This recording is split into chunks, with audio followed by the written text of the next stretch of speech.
பரிசுத்த நாமத்திற்கு மகிமை உண்டாவதாக. உன்னத பாட்டு 2ஆம் அதிகாரம் 8ஆம் வசனத்திலே இது என் நேசரனுடைய சத்தம். இந்த செய்தி தூதினுடைய தலைப்பு கர்த்தருடைய சத்தத்தை அறிந்து கொள்ளுங்கள். இந்த உலகத்தில் பலவிதமான சத்தங்களை நாம் கேட்கிறோம். ஒரு பக்கம் மனுஷ சத்தம், ஒரு பக்கம் மரண சத்தம், ஒரு பக்கம் போராட்டங்களுடைய சத்தம், இப்படி பலவிதமான சத்தங்கள் கூக்குரலை கேட்குறோம். இப்போ மாடர்னைஸ்டு கிறிஸ்டியன் சர்ச்சஸில் ஒரு புதிய சத்தம் கேட்குது. அது ஆராதிக்கிற சத்தம். ஆராதிக்கணும், டான்ஸ் பண்ணணும், பாடணும், இப்படிலாம் பலவிதமான சத்தங்களை கேட்குறோம். இன்னும் ஒரு படி மேலே போகணுன்னா ஊழியக்காரர்களை பார்க்குறோம். ஊழியக்காரர்கள் எல்லாருமே தீர்க்கதரிசிகள் மாதிரி மாறிட்டாங்க. இப்போ எங்கே பார்த்தாலும் ஒரு பிரபலமான வார்த்தைன்னா சத்தம் என்னென்னா தீர்க்கதரிசி தீர்க்கதரிசி தீர்க்கதரிசி. யாரை பார்த்தாலும் தீர்க்கதரிசி தான். வீட்டுக்கு வருவாங்க, அவங்க சொல்லுவாங்க கர்த்தர் என் கூட பேசியிருக்கிறாரு, உங்களுக்கு ஒரு வார்த்தையை கொண்டு வந்திருக்கிறேன். அப்போது நீங்கள் என்ன செய்வீங்க? எது கர்த்தருடைய சத்தம் எப்படி புரியுறது? இந்த செய்தி ஆண்டவர் நான் எடுக்கும்போது என்கிட்ட சொன்னார், ஜனத்துக்கு கர்த்தருடைய சத்தம் எப்படிப்பட்டது என்பதை அவருக்கு சொல்லு. இன்றைக்கி உலகத்தில் ஜனங்கள் எல்லாரும் கலங்கடிக்க பண்ண பிசாசானவன், பிசாசின் சத்தம் எது, உலகத்தின் சத்தம் எது, மனுஷனுடைய சத்தம் எது, கர்த்தருடைய சத்தம் என்று எதுவென்பதை பகுத்தறியக்கூடாதபடிக்கு சத்தங்களிலே வித்தியாசத்தை கொண்டு வந்திருக்கிறான். இதை நாம் சரியான விதத்தில் இந்த காலை வேளையில் புரிந்து கொள்வதற்கு கர்த்தர் நமக்கு உதவி செய்வாராக. கர்த்தருடைய பரிசுத்த நாமத்திற்கு மகிமை உண்டாவதாக. இன்றைக்கி நிறைய காரியங்களில் நாம் எல்லோரும் குன்றி போய் அப்படியே உட்காந்துருக்கோம். பாருங்கள், ஒரு காரியத்தை எடுக்கிறோம், இது தேவ சித்தமா, தேவன் என்ன கூட பேசுங்கன்னு சொல்கிறோம். ஆண்டவர் ஒரு காரியத்தை சொல்கிறாரு, நீங்கள் ஊரில் இருக்கிற எல்லா ஊழியக்காரர்கிட்ட போய் கேட்குறீங்க, ஐயா இது சரிதானா, இது எடுக்கிறது சரிதானா. அவங்க ஒரு காரியத்தை சொல்கிறாங்க. இதில் எந்த முடிவு எடுக்கிறது தெரியாமல் தான் பாதி பேர் குழம்பி வீட்டில் உட்காந்துருக்குறாங்க. ஒரு சிலரை பார்க்குறேன், வீட்டுக்கு வர எல்லா ஊழியக்காரர் வீட்டில் உள்ள அனுமதிக்கிறது. ஒரு ஊழியக்காரில் 9000 ஊழியக்காரர் உள்ளே வரான். அவங்க ஆளாளுக்கு ஒன்று சொல்லுவாங்க, வீட்டில் செய்வின்னு இருக்குது, உங்கள் வீட்டில் பிசாசு போராட்டம் இருக்குது. உடனே என்ன நினைப்பீங்க? ஏன் பாஸ்டர் வீட்டுக்கு வந்தார், இது வரைக்கும் அந்த ஆள் ஒன்றுமே சொல்ல, வராரு, காணிக்க வாங்குறாரு, ஜெபம் பண்ணுறாரு, போயிட்டே இருக்கிறாரு, வரக்கூட மாட்டுறாரு. சில நேரத்தில் அது ஒரு மனபாரம் ஒன்று இருக்குது. சில பேர் வந்தால் வர்றதே கிடையாது, அப்படி ஒரு ரிப்போர்ட் இருக்குது. என்ன பண்ண முடியும்? அது வேறு கதை. ஆனால் பாருங்கள், அந்த சத்தம் மனுஷ சத்தமா தேவ சத்தமா என்பதை எப்படி புரிந்து கொள்வீங்க? உங்களோட பேசுகிறவங்க எல்லாருமே சொல்லுவாங்க, இது ஆண்டவர் பேசுனது தான், ஆண்டவர் தான் என்னை அனுப்பினார், உன் வீட்டுக்கு ஆண்டவர் தான் போக சொன்னார், இந்த வார்த்தை ஆண்டவரே எனக்கு சொல்லி அனுப்பினார், உன் வாழ்க்கைக்காக, உன் வேலைக்காக, உன் தேவைக்காக, உன் தனிப்பட்ட காரியங்களுக்காக கர்த்தர் எனக்கு சொல்லி அனுப்பினார் என்று சொல்லி தான் வருவாங்க. இப்போ இதில் எது தேவ சத்தம் எப்படி கண்டுபிடிப்பீங்க? எது கர்த்தருடைய சத்தம், எது மனுஷனுடைய சத்தம்? இது எப்படி விளங்கிக் கொள்வது? இதை தான் இந்த தூதியின் மூலமாக நம்ம கண்டுகொள்ள போகிறோம். உன்னத பாட்டு 2ஆம் அதிகாரம் 8ஆம் வசனம் சொல்லப்பட்டிருக்குது. நேசரை பற்றி மணவாட்டி ஆகி அந்த மணவாட்டி சொல்கிறா, இது என் நேசருடைய சத்தம். எல்லாராலும் நேசருடைய சத்தத்தை புரிந்து கொள்ள முடியாது. இப்போ என் அப்பா இருக்கிறாரு, எனக்கு ஃபோன் பண்ணுறாரு, எந்த நம்பர்லேருந்து ஃபோன் பண்ணாலும் எங்கள் அப்பா நம்பர் எனக்கு தெரியும். ஏன்னா எங்கள் அப்பாவுடைய குரல் எனக்கு தெரியும் இல்லையா? உங்கள் பிள்ளைங்க எந்த தூரத்துலேருந்து பேசினாலும் உங்கள் பிள்ளைக்கும் மற்ற பிள்ளையுடைய சத்தம் உங்களுக்கு தெரியும். ஏன்னா உங்கள் பிள்ளைங்கள் உங்களோடு கூட இருந்துருக்குறாங்க இல்லையா? உங்கள் நண்பர் 2000 வருஷம் கழித்து இந்த பூமியை மாறி 2000 வருஷம் கழித்து நீங்கள் மீட் பண்ணால் கூட அவங்க சத்தத்தை உங்களால் ரெக்கக்னைஸ் பண்ண முடியும். ஆள் தோற்றத்தை மறந்துடலாம், ஆளுடைய உருவத்தை மாற்றிடலாம், ஆனால் அவங்க சத்தம் உங்களுக்கு மறந்து போகாது. அதே போல் உருவாக்கினருடைய சத்தம் உருவாக்கப்பட்ட ஒரு சிருஷ்டிக்கு தெரிந்திருக்க வேணும். இன்றைக்கி நிறைய பேருக்கு ஆண்டருடைய சத்தம் எது, மனுஷனுடைய சத்தம் எது, பிசாசுடைய சத்தம் எது தெரியாதனால இடறி விழுந்து கொண்டிருக்கிறாங்க. அப்போ நமக்கு தெரிய வேண்டியது தேவனுடைய சத்தம் எப்படிப்பட்டது, கர்த்தர் எப்படி பேசுவார், கர்த்தருடைய சத்தத்தை எப்படி புரிந்து கொள்ள முடியும், கர்த்தருடைய சத்தம் எங்கிருந்து வருகிறது, அது யாரோடு பேசுகிறது, அந்த சத்தத்தை நாம் எப்படி பகுத்து புரிந்து அதில் நாம் கிரியை செய்வது, இது எல்லாம் வேதத்தில் ஆண்டு சொல்லியிருக்கிறார். உன்னத பாட்டில் என் நேசரின் சத்தம். இந்த உலகத்தில் அநேக நேசர்கள் நமக்கு இருக்கிறாங்க, பிரியமானவர்கள் இருக்கிறாங்க. யோசிச்சு பாருங்கள், இவங்கெல்லாம் என் நண்பர்கள், என் சிநேகிதர்கள். இப்போ உங்கள் ஃப்ரெண்டை கேட்டிங்கன்னா உங்கள் ரிப்போர்ட்டை மொத்தம் அவங்க சொல்கிற அளவுக்கு தெரியும் இல்லையா?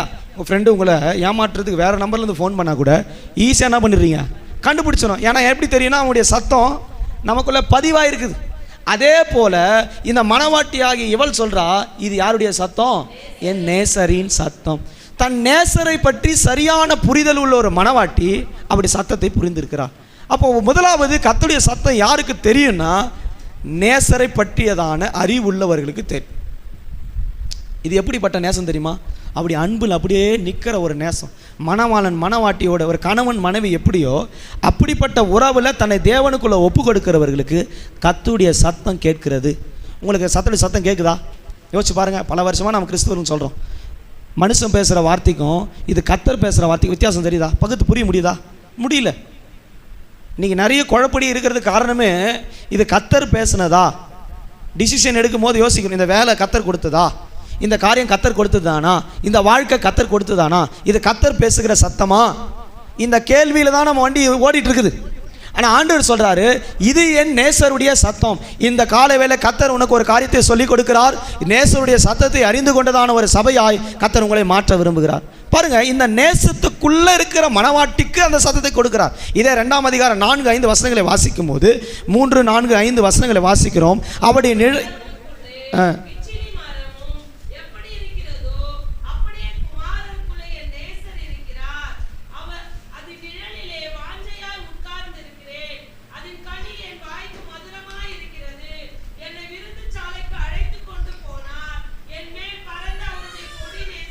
முதலாவது என் நேசர் எப்படி இருக்கிறார்னா, அவர் நிழலிலே நான் வாஞ்சியாக இருக்கிறேன்.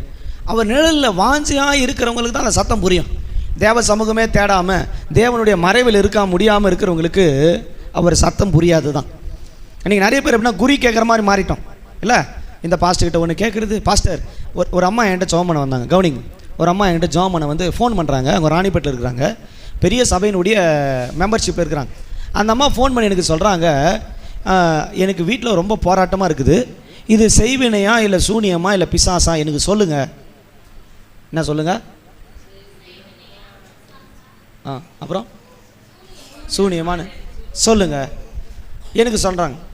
அப்போ அவங்க என்ன எதிர்பார்க்குறாங்கன்னா, மனுஷனுடைய ஒரு சத்தத்தை எதிர்பார்க்குறாங்க. ஆனால் நேசரின் மறைவில் இருக்கிறவளுக்கு உன்னதமானுடைய சத்தம் அவளை கேட்கிறது.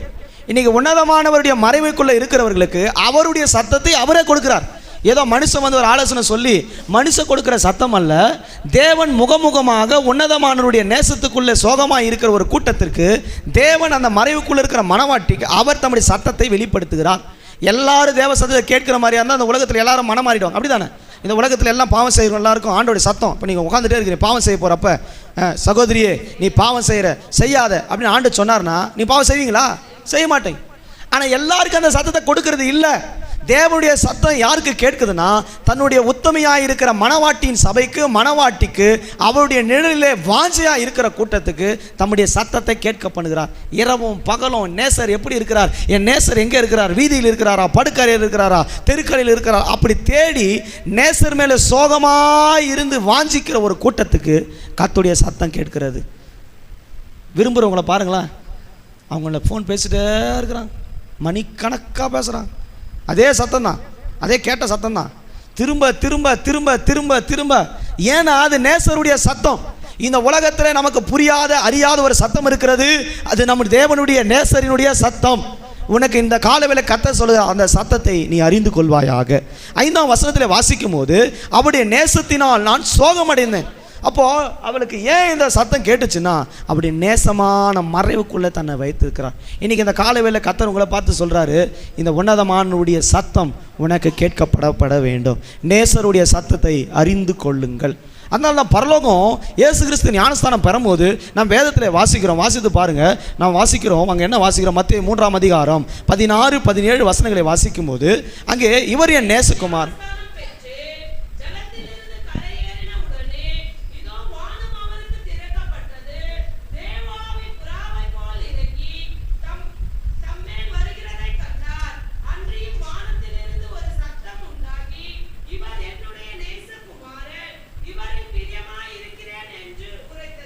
வானத்திலிருந்து ஒரு சத்தம் உண்டானது. அந்த சத்தம் சொல்றது, இவர் என் நேசகுமாரன். நேசமாய் இருக்கிற ஒரு கூட்டத்துக்கு தான் பரலோகத்தின் சத்தம் கேட்கும். அப்போ இயேசு கிறிஸ்து எப்படி இருந்தார்னா, பிதாவில் அன்பு கூர்ந்து பிதாவின் ஒரே பேர குமாரனாக இருவரும் ஒரே அன்புக்குள்ள அந்த நேசத்தில் இருந்ததுனால, இந்த நேச வைராக்கியம் அன்பும் ஒருமனப்பாடும் கிறிஸ்து இயேசுக்குள்ள இருந்ததுனால பரலோகத்தில் ஒரு சத்தம் கேட்குது, இது என் நேசரின் சத்தம். அப்போ சொல்றார், இவர் என் நேசகுமாரன். உங்களையும் என்னையும் பார்த்து கர்த்தருடைய நேச சத்தம் கேட்க வேண்டுமானால் நாம் தேவ சமூகத்தில் இருக்கிற கர்த்தருடைய பிள்ளைகள், அவருக்கு பிரியமான பிள்ளைகளாக நம்மை அவருடைய மறைவுக்குள்ள வாஞ்சியாக அவருடைய நேசத்தால் சோகமாகும்படி அவருடைய மறைவுக்குள்ளே நம்ம ஒப்பு கொடுக்கப்பட வேண்டும். அது மேல் வாஞ்சியாக இருக்கணும். கர்த்தருடைய சத்தம் எப்படி இருக்கும், ஆண்டவர் எப்படி பேசுவார், அப்படி அழகு எப்படி இருக்கும், அப்படி அன்பு எப்படி இருக்கும். விரும்புகிறவங்கள பாருங்கள், அவர் முகம் எப்படி இருக்கும், இன்றைக்கி குளிச்சாரா, இன்றைக்கி சாப்பிட்டாரா, இன்றைக்கி எழுந்தாரா, பல்லு வளர்க்குனாரா, வளர்க்கலையா, இருக்கிறாரா, செத்து போயிட்டாரா, இல்லை நேசரை அப்படியே விட்டுறீங்களா, உங்கள் ஃப்ரெண்டை விட்டுறீங்களா? அது சும்மா இருந்தால் கூட ஃபோன் பண்ணுது, என்ன பண்ணுற, பேசுனியா, சாப்பிட்டியா, என்ன பண்ண, வேற என்ன வேற என்ன வேறு வேறு வேறு வேறுன்னு போயிட்டே இருக்குது. அது வேறு மாதிரி ஆயிரும் அப்புறம், இல்லை அப்படி தானே உலகத்தில் அப்படி தான். ஆனால் இங்கே பரலோகம் திறக்கப்பட்டு சொல்லுது, இவர் என் நேசகுமாரன். அந்த சத்தம் இயேசு கிறிஸ்துக்கு எல்லா ஜனங்களும் பார்க்கிறப்ப சொல்லப்பட்ட வசனம். அப்போ இந்த உலகத்தில் தேவனுடைய சத்தம், நேசருடைய சத்தம் கேட்க வேண்டுமானால் ஒரு கர்த்தருடைய பிள்ளைகள் தேவனோடு உள்ள அன்பில் பிதாவும் அவரும் ஒன்றாக இருக்கிறது போல நாம் கிறிஸ்துக்குள் ஒன்றாக இருப்பதற்கு நம்மை முற்றிலுமாக அவருடைய சமூகத்தில் வாஞ்சியாக ஒப்பு கொடுக்கப்பட வேண்டும். இவர்களுக்கு தான் உன்னதமானவருடைய அந்த நேசருடைய சத்தம் கேட்கும். அப்போ நேசருடைய சத்தம் எப்படி இருக்கும்? முதலாவது இந்த நேசருடைய சத்தத்தை புரிந்து கொள்வோம். இந்த உலக சத்தத்துக்கும் நேசருடைய சத்தத்துக்கும் வித்தியாசம் என்ன, அவருடைய சத்தம் எப்படி இருக்கும், அதை எப்படி நாம் புரிந்து கொள்வது? இப்போ ட்ரெயின் ஓடுது, அந்த ட்ரெயினுடைய சத்தம் இது ட்ரெயினுடைய சத்தம். வண்டியில் போகிறோம், ஆரனுடைய சத்தம். ஃபேன் ஓடுது, இந்த ஃபேனுடைய சத்தம். இதை நம்ம எப்படி புரியுறோம்? இது இந்த ஃபேனை நம்ம பார்க்கும்போது இதில் பழகி இருக்கிறோம், இதை கேட்டிருக்கிறோம், நமக்கு புரியுது இது ஃபேனுடைய சத்தம். ட்ரெயினில் போகும்போது சொல்கிறோம் இது ட்ரெயினுடைய சத்தம். இதெல்லாம் எப்படி நமக்கு தெரியுது? ஒரு நாள் நீங்கள் ட்ரெயினே பார்க்காம இருந்தால், இந்த உலகத்தில் பிறந்து இது வரைக்கும் ட்ரெயினை பார்க்காம இருந்தால் என்ன கேட்பீங்க? ஏதோ ஒன்று ஓடுது, அதோடைய சத்தம் தெரியல. அதே போல் கிறிஸ்தவர்கள் பல வருஷமாக சபையில் இருக்கிறார்கள், ஆனால் தேவ சத்தம் என்னவென்பதை அறியாமலே இருக்கிறார்கள். உங்களுக்கு எத்தனை பேருக்கு ஆண்டோடைய சத்தம் தெரியும்? ஆண்டோடைய வார்த்தை குரல் மென்மையான குரலா, இல்லை ரொம்ப கரடு முரடான குரலா, இல்லை ஆண்டோடைய வார்த்தை ரொம்ப ரொம்ப இனிமையான குரலா? எப்படி இருக்கும் ஆண்டோடைய குரல்? யாராவது கேட்டிருக்கீங்களா? உங்களுக்கு கேட்டால் எஸ்பிபி குரலை கேட்டால் சொல்லுவீங்க, அந்த மாதிரி குரல் இல்லவே இல்லை. இளையராஜா போல் டியூன் போட்டு பாட்டு போடுற ஆள் குரலே இல்லை. அதெல்லாம் க்ளீனாக நம்ம ஆளுக்கு தெரியும். ஆனால் அதான் வேலையே அதானே, நைட்டும் பகலும் பாட்டு கேட்டு ஆட்டம் போடுற வேலை தான் நம்மளால வேலை. ஆனால் யாருடைய சத்தம் கேட்கல சொல்லுங்கள். யாராவது கேட்டிருக்கீங்களா? கை வைத்துங்க பார்க்க, நான் ஆணுடைய சத்தம் கேட்டுருக்கிறேன். அது எப்படி இருக்குன்னு தெரியுமா அப்படின்னு சொல்ல முடியுமா? விவரிக்க முடியுமா? ஆனால் வேதத்தில் சொல்லப்பட்டிருக்கு அப்படி சத்தம் எப்படி இருக்கணும். சங்கீதம் 29ஆம் சங்கீதத்தை வாசிக்கும் போது கர்த்தருடைய சத்தம் எப்படி இருக்கும், அதை எப்படி நாம் விளங்கி கொள்வது? 29ஆம் சங்கீதத்தில் 3ஆம் வசனத்தை வாசிக்கும் போது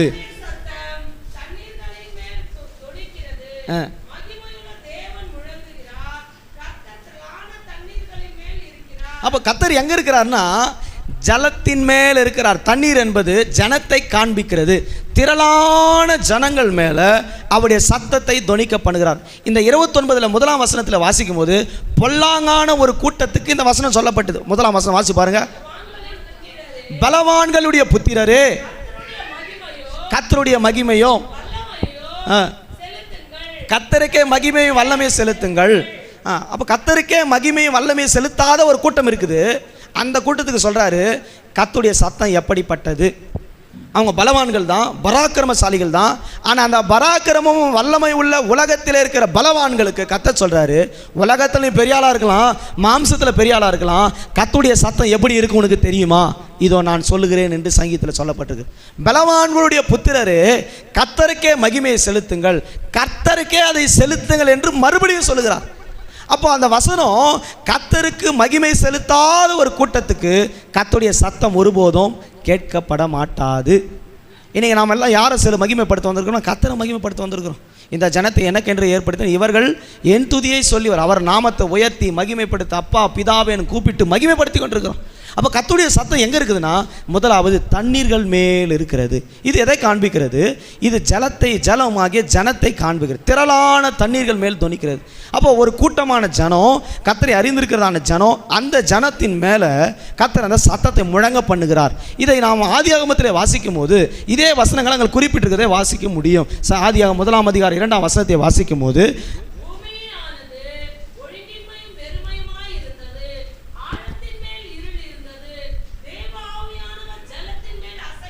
அப்போ ஆவியானவர் எங்கே அசைவாடி கொண்டிருக்கிறார்னா ஜலத்தின் மேல் அசைவாடி கொண்டிருக்கிறார். எல்லார் மேலும் இல்லை, அது பழைய ஏற்பாட்டின் காலத்தில் அப்படி இருந்துச்சு. புதிய ஏற்பாட்டின் காலத்தில் சொல்லப்பட்டிருக்கு, மாம்சமான யாவர் மேலே நான் ஆவியை ஊற்றுவேன். அப்போது இந்த சத்தம் எப்படி இருக்குதுன்னா, ஒரு தண்ணீருடைய இறைச்சல் மேலே எப்படி எழும்பி வருதோ அப்படி கர்த்தர் அதை அனுப்புகிறார். தண்ணீர் மேலே ஒரு தண்ணீர் மேலே காற்று வீசும்போது சத்தம் கேட்டிருக்கீங்களா? எப்படி இருக்கும்? காற்றா அந்த சத்தம் வரும் எங்க? தண்ணீர் மேலே காற்று வீசும்போது எப்படி இருக்கும்? பீச்சில் உட்காந்துருக்கீங்களா? நீங்கள் பீச்சில் உட்காந்துருக்கீங்களா? பீச்சை பார்த்துருக்கிறீங்களா? பீச் என்ன கலரில் இருக்கும் தெரியுமா? காற்று சில்லுன்னு வருமா? எப்படி இருக்கும்? காற்று என்னமா சத்தம் வரும்? பீச் மேலே இருக்கிற காற்றுல என்ன சத்தம்? பாம்பெல்லாம் கூப்பிடாதீங்கப்பா. இல்லை, கடலுடைய சத்தத்தை கேட்டிருக்கீங்களா? அந்த அலையின் மேலே மோதுகிற சத்தது போல் தம்முடைய ஜனத்தின் மேலே, இந்த ஜனத்தின் மேலே கர்த்தர் தம்முடைய சத்தத்தை அனுப்பும்போது அப்படி இருக்கும். நீங்கள் யாராவது அப்படி கேட்டிருக்கீங்களா? ஜாம் பண்ணும்போது ஒரு பாஸ்டர் ஒரு வீட்டுக்கு ஜாம் பண்ண போனார். போகும்போது உசு உசுன்னு சவுண்டு வந்துச்சான். அவர் சொன்னார், உங்கள் வீட்டில் சர்பத்தின் ஆவி இருக்குது. என்ன ஆவி இருக்குது? பயங்கரமான சர்பத்தின் ஆவி. இப்போ நீங்கள் சொல்வீங்க, பாஸ்டர் எங்கள் வீட்டுக்கு வராரு, ஒன்றும் சொல்கிறது இல்லை. அந்த பாஸ்டர் வராரு பாருங்க, கரெக்டாக சொல்கிறார். சொல்கிறீங்களா? சொல்கிறது இல்லையா? அந்த பாஸ்டர் வந்தால் எப்படி சொல்கிறார்? கரெக்டாக ஆணி அடித்த மாதிரி சொல்கிறாரியா? அந்த பாஸ்டர் தான் உண்மையான பாஸ்டர். அவர் சபைக்கே போயிரு. அவர் என்ன பண்ணார்? 2 நாள் ஜெபம் பண்ணார். 2 நாள் ஜெபம் பண்ணி சொல்கிறாரு, இது கண்டிப்பாக வந்து என்ன ஆவி தான்? சர்பத்தின் ஆவி தான். தீர்க்கமாக சொல்லிட்டார். ஆண்டவர் என்கிட்ட பேசியிருக்கிறாரு. அப்புறம் இவர் வந்து கேட்டார், நான் ஜெபம் பண்ணுறாரு, இதில் சர்பத்தின் ஆவி வர்றதுக்கு இடமே இல்லையே. அப்போது அவர் கூப்பிட்டு ஃபைனலாக போகிறப்ப வந்து கூப்பிட்டு ஜெபம் பண்ணுங்க அப்படின்னு சொல்லி ஜெபம் பண்ணி கேட்கும்போது, இங்கே பயங்கரமான சர்பத்தின் ஆவி இருக்குயா, இந்த ஜெபம் பண்ணி இதெல்லாம் ஓட்டணும் அப்படின்னாரு. அப்புறம் என்ன மாதிரி சவுண்டு வந்து அவர் கேட்டார். அவர் நம்மளை விட கொஞ்சம் அறிவாளி. நாமளாக இருந்தால் உடனே ஆமாம் ஐயா, சொல்லுங்க ஐயா, ஜெபம் பண்ணுங்க ஐயா, என்ன வேணும் ஐயா, ஒரு 10 குறிகாரை கூப்பிடலாமா, சூனிய மந்திரக்காரனை கூப்பிடலாமா, வீட்டில் பேய் ஓட்டனை கூப்பிட்டு அப்படி இப்படிலாம் யோசிப்போம். அவர் நல்லா ஜெபிக்கிறவர், நம்மள மாதிரி இல்லை, ஜெபிக்கிறவர். அப்போ அவர் கேட்டார், என்ன சத்தம் கேட்டீங்க? அவர் சொன்னார், உசு உசுன்னு சவுண்டு வந்துச்சு. அதுதான் பிரச்சனையா? அது வேறு 15 நிமிஷத்துக்கு ஒரு தடவை அடிச்சுட்டே இருக்குது அப்படின்னாரு. அவருக்கு புரிஞ்சிச்சு, சென்ட்டு வச்சுருக்கிறேன் பாருங்கள், அந்த ஏர் ஸ்ப்ரே, அதில் டைமர் செட் பண்ணியிருக்கிறேன், அது 10-15 செகண்டுக்கு ஒரு அடி. அவர் என்ன சொல்லிட்டாரு? இன்னைக்கு இப்போ ஊழியக்காரங்க அப்படி தான் இருக்கிறாங்க. இன்றைக்கி 99% ஊழியக்கார விசுவாசி இந்த உசு கதையில் தான் வண்டி ஓடிட்டு இருக்குது. ஆண்டருடைய சத்தம் எதுன்னு தெரில, போடுற ஆட்டோமேட்டிக்கில் வச்சுருக்க அந்த சென்ட்டுடைய ஸ்ப்ரே உடைய சத்தமும் தெரில. ஆனால் இங்கே சொல்லப்பட்டிருக்கிறது தண்ணீரின் மேல் அனுப்பப்படுகிற சத்தம். கர்த்தருடைய சத்தம் தண்ணீரின் மேலே கர்த்தர் அனுப்புகிறார். ஜலமாகிய ஜனத்தின் மேலே கர்த்தருக்கு பிரியப்படுகிற ஒவ்வொரு மேலும் இந்த சத்தம் அப்படியே வீச பண்ணுறார். ஆவியில் நிரம்புகிற கர்த்தருடைய பிள்ளைகள் நான் சொல்லுவேன், ஜலத்தின் மேலே எப்படி ஒரு வல்லமை இறங்குதோ அந்த சத்தம் அப்படியே ஒரு பனி போல் இறங்கி வரும். கர்த்தருடைய சத்தத்தை கேட்டு இருக்கிறீர்களா? 2வது, நேரம் இல்லை, நான் வேகமாக முடிக்கிறேன். 2வது சங்கீதம் 29:4 வாசிக்கும் போது அடுத்து கர்த்தருடைய சத்தம் எங்கே துணிக்கிறது? 1வது கர்த்தருடைய சத்தம் வந்து தண்ணீர்கள் மேலே விளங்குகிறது. 2வது சத்தம் அது எப்படி இருக்கிறது? கர்த்தருடைய சத்தத்துக்கு ஒரு தனி கிரியை இருக்குது. அதை பகுத்து புரியறதுக்கு தான் நான் இந்த வசனங்களை உங்களுக்கு கொடுக்குறேன். கர்த்தருடைய சத்தம் எப்படி இருக்கும் இதை தெரிஞ்சுக்கணும். 1வது தண்ணீர்கள் மேலே தொனிக்கிறது, ஜலத்தில் இருக்கிற ஜனத்தின் மேலே வீசப்படுகிற ஒரு சத்தம். 2வது சொல்லப்படுகிறது கர்த்தருடைய சத்தம் வல்லமை உள்ளது, கர்த்தருடைய சத்தம் மகத்துவம் உள்ளது. வல்லமை உள்ளதுன்னா என்ன? இந்த உலகத்தில் பாருங்கள், வல்லமையாக பேசுகிறாங்க, பாஸ்டர் ரொம்ப வல்லமையாக பேசுகிறாரு அப்படின்னா என்ன அர்த்தம்னா, அவர் வந்து மாம்சத்தில் பேசுறதுனால இல்லை. நீங்கள் நிறைய பேர் மாம்சத்தில் பேசுகிறாங்க, வல்லமையாக கத்தி கத்தி கத்தி பேசுகிறாங்க, ஒரு வல்லமையும் கிடையாது அதில். ஆனால் இங்கே சொல்லப்பட்டிருக்கிறது கர்த்தருடைய சத்தம் வல்லமை உள்ளது. வல்லமை என்பதுக்கு பல அர்த்தங்கள் இருக்குது. அதில் ஒரு அர்த்தம் அதிகாரம். கர்த்தருடைய சத்தம் நம்மகிட்ட வரும்போது எப்படி இருக்குன்னா அதிகாரத்தோடு வரும். 2வது அது மகத்துவம் உள்ளது. அதை விட மேலான ஒரு காரியம் இந்த பூமியில் எதுவுமே இல்லை. மகத்துவமுள்ள ஒரு வல்லமை உள்ள வார்த்தை. அந்த சத்தத்தை வந்து புரிஞ்சுக்கணுன்னா அதிகாரத்தோடு கர்த்தர் பேசுவார். ஜப நேரத்தில் இருக்கும்போது கர்த்தர் உங்களோட பேசும்போது ஒரு அதிகாரம் இருக்கும். கர்த்தர் எப்படி பேசுவார்னா வல்லமையா அதிகாரத்தோடு பேசுவார். இயேசு கிறிஸ்து இருக்கும்போது நீங்கள் வேதத்தில் வாசிக்கும் போது அப்போஸ்தலர் நடபடிகள் 10ஆம் அதிகாரம் 38ஆம் வசனத்தில் வாசிக்கும் போது நசரனாகிய இயேசுவை பரிசுத்த ஆவியினாலும் வல்லமையினாலும் அபிஷேகம் பண்ணியிருந்தார் என்று வாசிக்கிறோம். அப்போஸ்தலர் நடபடிகள் 10ஆம் அதிகாரம் 38ஆம் வசனம். வேகமாக வாசிங்க.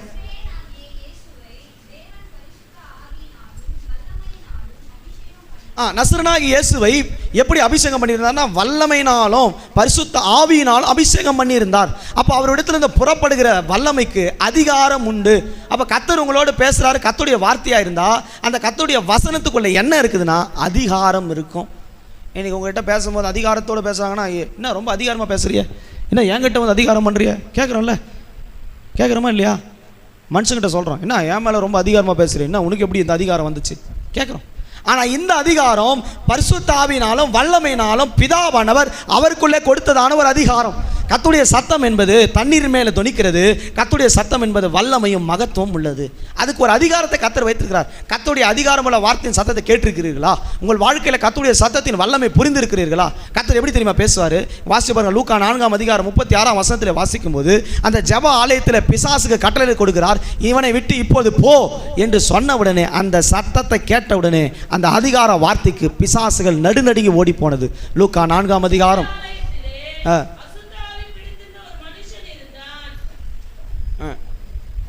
32 வாசிங்க. 32. இது வரைக்கும் வேதபாரகர்கள் பேசுகிறாங்க, எல்லாம் பேசுகிறாங்க, சதுசேயர் பேசுகிறாங்க, பரிசேயர் பேசுகிறாங்க, எல்லா பிரீச்சிங்கும் கேட்குறாங்க. ஆனால் அந்த ப்ரீச்சிங்குக்கும் அந்த வார்த்தைக்கும் ஆண்டோடைய சத்தத்துக்கு வித்தியாசம் இருந்தது. எப்படி தெரியுமா? ஆண்டோடைய சத்தம் வல்லமை உள்ள அதிகாரமாக இருந்தது. பேசும்போதே ஒரு அதிகாரம் இருக்குது. இன்றைக்கி நம்ம சபையில் கொஞ்சம் ஆண்டவர் கொஞ்சம் காரமாக பேசிட்டாருன்னா, ஊழியக்காரர் இன்றைக்கி யாரையோ டார்கெட் பண்ணிட்டாரு, கண்டிப்பாக நம்மளை தான் ஃபோக்கஸ் பண்ணிட்டார் போல் தருது, அப்படி ஒரு எண்ணத்துக்குள்ளே வர்றது நல்லது தான். ஒன்றை டார்கெட் பண்ணாமல் வெளியே இருக்கிற டார்கெட் பண்ண முடியும். ஹல்லேலூயா. உங்களை சரிப்படுத்தாமல் ரோட்டில் சரிப்படுத்துக்கா சபை? புரியுதா உங்களுக்கு? புரியலையா உங்களுக்கு? ஹல்லேலூயா. புரிஞ்சுங்க, கை வைத்து அலையில சொல்லுங்க பார்ப்போம். அலையில கொஞ்சம் பேருக்கு புரிஞ்சிருக்குது, பரவாயில்ல. அப்போ அதிகாரம் எதுக்கு கொடுக்கப்படுதுன்னா உள்ளே இருக்கிறவங்கள சரி பண்ணுறதுக்கு தான், ரோட்டில் இருக்கிறவங்கள சரி பண்ணுறதுக்கு இல்லை. அப்போ இங்கே சொல்லப்படுறது கர்த்தருடைய வசனம் சத்தம் எப்படி இருக்குன்னா வல்லமையும் மகத்துவம் உள்ளது. அதனால தான் இயேசு கிறிஸ்துடைய வாயில் பிறக்கிற ஒவ்வொரு வார்த்தைக்கும் அதிகாரம் இருந்தது. பிசாசுக்கு சொல்லுவார், இவனை விட்டு போ, உடனடியாக ஓடி போயிடும். காற்றும் கடலும் பார்த்து இறையாது, அமைதலாயிரு. ஒரே வசனம், ஒரே வார்த்தை தான். அந்த வார்த்தையில் இருக்கிற வல்லமை, அதிகாரம், அந்த சத்தத்தை கேட்ட உடனே அந்த காற்றும் கடலும் கொந்தளிப்பும் அமைதலாய் போனது. அந்த சத்தத்தை நாம் புரியணும்னா அவருடைய அதிகாரம் வல்லமை என்ன என்பதை புரியும். இந்த உலகத்தில் சத்துருக்கு வல்லமை இருக்குது, அதிகாரம் இருக்குது. மனுஷனுக்கு அதிகாரம் இருக்குது. நாம் வேலை செய்கிற இடத்துல நமக்கு மேலே இருக்கிறவனுக்கு நமக்கு அதிகாரம் இருக்குது. இந்த உலகத்தில் நம்ம விட பெரிய ஆட்களுக்கு மேலே அதிகாரம் இருக்குது. அரசியல்வாதிகளுக்கு அதிகாரம் இருக்குது. ஆனால் அவங்க எல்லாருடைய அதிகாரத்துக்கு மேலான ஒரு அதிகாரம் கர்த்தருடைய வசனம் சொல்லப்பட்டிருக்குது. கர்த்தருடைய வல்லமை மகத்துவம் உள்ள ஒரு அதிகாரம். அந்த அதிகாரத்துக்கு நிகரில் இந்த பூமியில் எவனுமே கிடையாது. அதான் சொல்லுது, அவர் சத்தம் வரும்போது எப்படி வரும்னா வல்லமையோடு மகத்துவத்தோடு வரும். உங்கள் இடத்துல கர்த்தர் பேசுகிறாருன்னா அதில் ஒரு வல்லம் இருக்கணும். உங்கள் இடத்துல கர்த்தர் பேசுகிறாருன்னா அதில் ஒரு அதிகாரம், மகத்துவம் இருக்கணும். அதுதான் கர்த்தருடைய வசனம். அடுத்து நான் விவரமாக எல்லாத்தையும் சொல்ல முடியாது, நேரம் இல்லை. நான் ஷார்ட்டாக ஓனத்தையும் சொல்லிட்டு வரேன். அடுத்து சங்கீதம் 29:5 வாசிக்கும் போது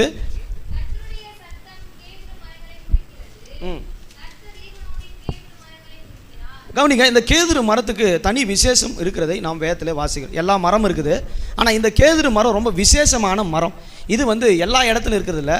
அதிலும் விசேஷம் ஆண்டவர் சொல்கிறாரு, லீபனோனின் உள்ள கேதுரு மரம். எல்லா மரத்துக்கும் ஒரு ஆண்டவர் செஞ்சுருக்காரு. கொப்பேறு மரத்துக்கு ஒரு கிருபை இருக்குது இல்லையா? ஒவ்வொரு மரத்துக்கு வேதத்தில் ஒவ்வொரு காரியம் இருக்குது. ஆனால் இந்த வசனத்தில் சொல்லப்பட்ட இந்த லீபனோனில் உள்ள கேதுரு மரத்துக்கு ஒரு விசேஷமான காரியம் இருக்குது. அது என்ன தெரியுமா? இந்த கேதுரு என்பது இந்த லீபனோன் எங்கே இருக்குதுன்னா இஸ்ரவேலில் இருக்கிற செழிப்பான மழை எப்போதும் பொழிகிறதான ஒரு இடம் இந்த லீபனோன். எப்போ மழை பெஞ்சிட்டே இருக்கும், மரங்கள்லாம் பார்த்தீங்கன்னா செழிப்பாக இருக்கும். அதை நீங்கள் எங்கே வாசிக்கலாம்? வேதத்தில் பாருங்கள். அந்த வசனத்தை நான் உங்களுக்கு காண்பிக்கிறேன். நீ வேதத்தில் பார்க்கும்போது அதை நீங்கள் சங்கீதம் 92ஆம் சங்கீதம் 72ஆம் சங்கீதத்தில் 16ஆம் வசனத்தில் வாசிக்க முடியும். வாசித்து பாருங்கள். 72:16.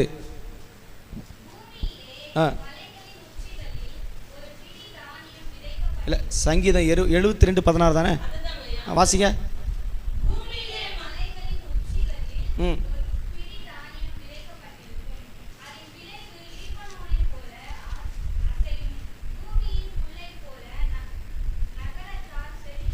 லீபனோனுடைய சமூகம் எப்படி இருக்குதுன்னா செழித்தோங்குகிற ஒரு இடம்.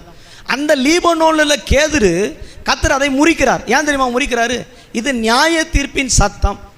அந்த ஜனங்க எப்படி இருந்தாங்கன்னா மேட்டிமையாக இருந்தாங்க. லீபனோனில் ரொம்ப செழிப்பாக இருக்கும்போது பணம் பொருள் எல்லாம் வந்த உடனே அவங்க ரொம்ப செழிப்பை பார்த்துட்டாங்க. இந்த இடத்துல தான் இந்த லீபனோனுள்ள கேதுருவை கொண்டு தான் முதலாம் ஆலயத்தை ஆசரிப்பு கூடாரத்தின வேலையை செஞ்சாங்க. அதை நீங்கள் எங்கே வாசிக்க முடியும்னா வேதாகமத்தில் உள்ள யாத்ராகம புத்தகத்தில் வாசிக்கும் போது தெரியும். லீபனோனில் உள்ள கேதுரு மரங்களை கொண்டு போய் ஆலயத்தை கட்டினார்கள். சாலமோன் தன்னுடைய ஆலயத்தை கட்டுவதற்கும் இதே இடத்துல இருக்கிற கேதுரு மரங்களை வெட்டி கொண்டு போனதாக வேதம் சொல்லுது. அதெல்லாம் நான் நேரமில்லை சொல்கிறதுக்கு. ஆனால் தேவாலயத்தை கட்டின இந்த கேதுரு மரங்கள் உள்ள இடத்துல என்ன இருந்துச்சுன்னா மேட்டிமை இருந்தது. அந்த மேட்டிமையினால அதே சங்கீதத்தில் நீங்கள் 29:6ஆம் வசனம் சொல்லப்பட்டிருக்கிறது. என்ன சொல்லப்பட்டிருக்கிறது?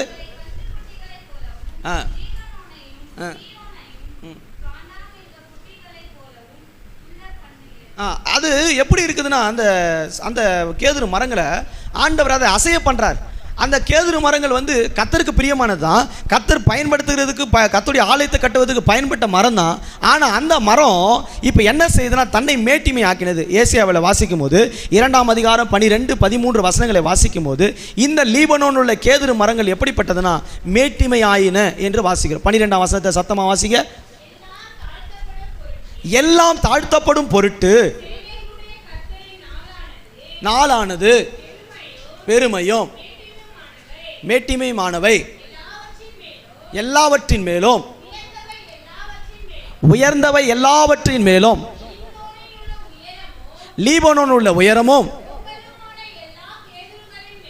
எல்லா கேதுருகளின் மேலும்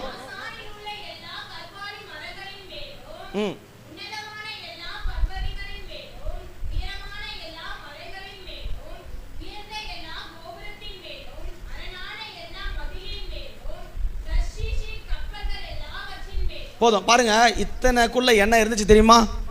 பெருமையும் மேட்டிமையும். ரொம்ப செழிப்பான உடனே நான் தான் பெரிய ஆள், என்னை இல்லாமல் ஆலயம் கட்டிட முடியுமா, என்னை இல்லாமல் சபை வளர்ந்துருமா, இப்படியெல்லாம் சொல்லிட்டு இருந்தது.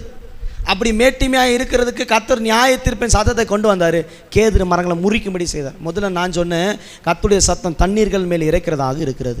இரண்டாவது, கர்த்தருடைய சத்தம் எப்படிப்பட்டதுன்னா அது வல்லமையும் மகத்துவம் உள்ளது. மூன்றாவது, கர்த்தருடைய சத்தம் கேதுரு மரங்களை முறிக்கிறது. இது நியாய தீர்ப்பை காண்பிக்கிறது.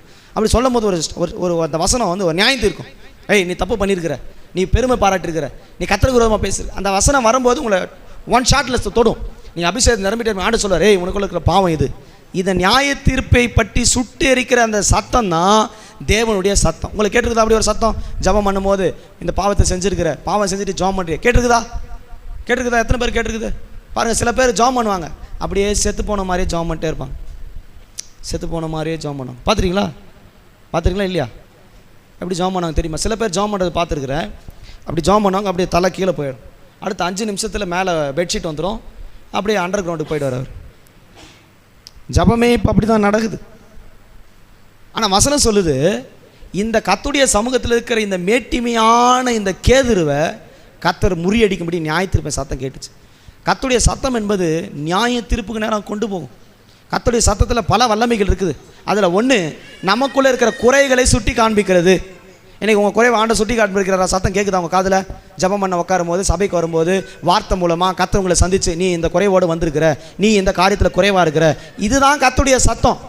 இன்றைக்கி நாம் என்ன சத்தத்தை எதிர்பார்க்கணும்? லீபனோன் மரமே, இன்னும் வளர்ந்துரு, இன்னும் உயர்ந்துரு, இன்னும் செழித்திரு, இன்னும் பெருசாயிரு, உன்னை ஆலயத்தில் கர்த்தர் வச்சார் பாரு, நீ தான் இருக்கிறதுல பெரிய ஆசீர்வதிக்கப்பட்ட மரம் அப்படின்னு சபையில் நினைக்கிறீங்க. அதுக்காக ஆண்டவர் வசனத்தை சத்தத்தையும் அனுப்பலை. எதுக்கு தெரியுமா சத்தத்தை அனுப்புனார்? அதை முறிக்கும்படியாக அனுப்புனார். ஏன் அதை முறிக்கிறார்னா, அப்போ தான் மற்ற மரங்களுக்கு தெரியும் இதுக்கு என்ன பிரச்சனை இருந்ததுன்னு. தேவ சத்தம் வரும்போது நமக்குள்ளே என்ன குறைவு இருக்கிறது, என்ன மேட்டிமை இருக்குது, என்ன பெருமை இருக்குது, நமக்குள்ளே என்ன இருக்குதுன்னு சுத்திகரித்து சரி பண்ணுவது தான் கர்த்தருடைய சத்தம். அல்லேலூயா. உங்களுக்கு சொல்கிறார் ஆண்டவரே, இது சரியில்லாமல் இருக்கிற சரிப்படுத்துன்னு சொன்னான்னா எது ஏற்றுக்கொள்ளணும். அதுதான் கர்த்தருடைய சத்தம். இன்றைக்கி நிறைய பேர் சபைகளில் இருக்கிறவங்க எதை ஏற்றுக்கொள்ள, கர்த்தருடைய சத்தத்தை ஏற்றுக்கொள்றதே இல்லை. ஆண்டு சொல்வார், பொய் பேசாத, இதை செய்யாத, சத்தம் உன்னை தேடி வரும். அவர் சொல்லிட்டு தான் இருப்பார். இந்த சத்தத்தை ஏற்றுக்கொள்ளனா அது கர்த்தருடைய சத்தத்தை நீ ஏற்றுக்கொள்ளவில்லைன்னு அர்த்தம். அப்போ தேவ சத்தம் எப்படி இருக்குதுன்னா, ஒரு மனுஷனுடைய குறைகளை பற்றி சொல்லுகிறதுக்கு கர்த்தருடைய சத்தம் இருக்குது. அல்லேலூயா. தாவீது பாவம் செஞ்சாங்க, அது வரைக்கும் தாவீதோட கர்த்தர் பேசிட்டு இருந்தார். அது வரைக்கும் யாரோட பேசிட்டு இருந்தார்? தாவீதோட பேசிட்டு இருந்தார். ஆனால் பத்சேபாளோட பாவம் செஞ்ச உடனே தாவீது கிட்ட பேசலை. ஆண்டவர் யாரை தெரியுமா அனுப்பிச்சாரு? யார் அனுப்பிச்சார்? தீர்க்கதரிசி அனுப்புனார். அவன் போய் என்ன சொன்னான்? இப்போ இது வரைக்கும் யாருக்கிட்ட பேசினாரு?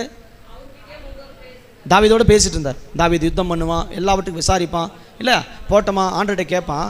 ஆனால் இப்போ யாருக்கிட்ட பேச முடியல. நாம் மேட்டிமையாக போனால் தேவ சத்தம் புரியாதுங்க. அதனால தான் கர்த்தர் யாருக்கு தெரியுமா கொண்டு வர்றாரு சபையில்? யாரை வச்சிருக்கிறாரு? அதுக்கு தான் ஒரு மெய்ப்பன் தேவை. நாம் என்ன செய்கிறன்றதை உணர்த்தி நம்மை சரிப்படுத்துறது தான் சபை. சபையில் ஏதோ பிளஸ்ஸிங் மட்டும் கொடுக்குறாங்கன்னா அது சபையே இல்லை. தாவீது செய்த பாவத்தை ஏன் ஆண்டவர் தீர்க்கதரிசி சொல்லணும்? ஏன் நேர்முகமாக தாவீதுக்கே சொல்லியிருக்கலாம்ல? நான் சொல்கிறேன், விளங்குதா உங்களுக்கு? தாவீது செய்த பாவத்தை யார்கிட்ட சொல்லியிருக்கணும்? நீங்கள் செய்கிற பாவத்தை யார்கிட்ட சொல்லுங்கள்? ரிப்போர்ட்டை மற்றவங்கிட்ட கொடுத்தா நீங்கள் என்ன சொல்லுங்க? ஆண்டவரா, இவரெல்லாம் ஆண்டவரா? இல்லை, அப்படிதான் கேட்பீங்க. நாத்தான் சொல்கிறான் பாருங்கள், 2 சாமுவேல் 7ஆம் அதிகாரத்தில். இதை நான் கொண்டு வரல, பட் ஆண்டவர் நினைவு கொண்டு வராரு. 7ஆம் அதிகாரத்தில் நீங்கள் வாசிக்கும்போது,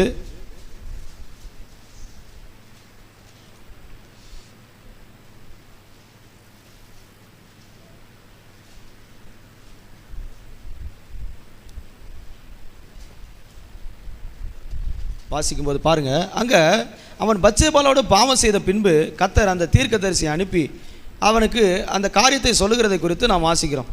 தாவீது பாவம் செஞ்சுட்டான், ஆனால் கர்த்தர் உணர்த்துறார். 12ஆம் அதிகாரத்தில் 1ஆம் வசனத்தை வாசிக்கும் போது, கர்த்தர் நாத்தானை தாவீதிடத்தில் அனுப்பினார். இவன் அவனிடத்தில் அவனை நோக்கி, ஒரு பட்டணத்தில் 2 மனுஷர்கள் இருந்தார்கள், ஒருவன் ஐஸ்வர்யவான், ஒருவன் தரித்திரன். இந்த கதையெல்லாம் நமக்கு தெரியும். பட் ஆனால் அது வீட்டில் வாட்சி பாருங்கள், சொல்லப்பட்டிருக்குது தாவீதோடு கர்த்தர் பேசலை. யாரோடு பேசினார்னா தீர்க்கதரிசியாகிய நாத்தானோடு பேசினார். இன்றைக்கி நம்ம பாவங்களை, குற்றங்களை, குறைகளை நம்மிடத்துல ஆண்டவர் சில நேரத்தில் சொல்கிறது இல்லை. யார் மூலமாக அதை சுட்டி காட்ட விரும்புகிறார்னா கொடுக்கப்பட்டிருக்கிற சபையில் இருக்கிற ஊழியக்காரர் மூலமாக சொல்லுகிறார். அதை நாம் சரிப்படுத்த வேண்டிய விதத்தில் சரிப்படுத்தினால் தாவீது கர்த்தருடைய இருதயத்துக்கு ஏற்றவனாக மாறினான். அப்போ சத்தம் ஒரு மனுஷனை சரிப்படுத்தணும். அவனுக்குள்ளே இருக்கிற குறைவுகளை சொல்லணும், அவனுக்குள்ளே இருக்கிற நிறைவுகளை சொல்லணும், தான் எந்த நிலவரத்தில் இருக்கிறான் என்பதை சொல்கிறது தான் கர்த்தருடைய சத்தம். அதுதான் உண்மை உள்ள கர்த்தருடைய சத்தம். ஹல்லேலூயா, ஹல்லேலூயா. கர்த்தருடைய சத்தம் ஒரு மனுஷனோடு இப்படி தாங்க இடைப்படும். அடுத்து வேதத்தில் வாசிக்கிற சங்கீதம் 29 நீங்கள் வாசிச்சு பாருங்கள். கர்த்தருடைய சத்தம் எப்படி இருக்கிறது? அக்கினி ஜுவாலைகளை பிளக்கிறது. இந்த சத்தம் ஒரு அக்கினிக்குள்ளே எப்படி போதோ அந்த அக்கினியை பிளக்கும் போது எப்படி சத்தம் இருக்குதோ அப்படிப்பட்டதான ஒரு சத்தம். அப்போ நம்ம இந்த உலகத்தில் பாருங்கள், அக்கினி நம்ம பற்றி எரிய செய்கிறோம். அந்த அக்கினி நடுவில் நீங்கள் எப்படி ஒரு அக்கினி நடுவில் நீங்கள் ஏதாவது ஒன்று போட்டு பாருங்கள், ஒரு சத்தம் வரும். அந்த சத்தத்துக்கு ஈடான சத்தம் நீங்கள் வேறு எதிலும் கேட்க முடியாது. அதே போல் அக்கினி நடுவில் வருகிறதான ஒரு சத்தம் இருக்கிறது. அபிஷேகத்தில் ஆவியிலே பலப்படுகிறவருக்கு, ஆவிக்குள் இருக்கிறவர்களுக்கு வருகிறதான ஒரு சத்தம். இதை தான் நாம் யாத்திராகமம் 3ஆம் அதிகாரத்தில் முதல் 3 வசனங்களை வாசிக்கிறோம். மோசே முச்செடி நடுவில் போகும்போது அந்த அக்கினியிலிருந்து அந்த சத்தம் அவனை சந்தித்ததாக வேதத்திலே வாசிக்கிறோம். அக்கினியிலிருந்து பேசுகிற ஒரு சத்தம் இருக்கிறது. நல்ல ஆவியில் நிரம்பிட்டே இருக்கும்போது ஆண்டவர் சில வசனங்களை கொடுப்பார். எங்கேயோ இருக்கிற பிரச்சனை டக்குன்னு சொல்லுவார். அதுதான் கர்த்தருடைய சத்தம். அல்லேலூயா, அல்லேலூயா.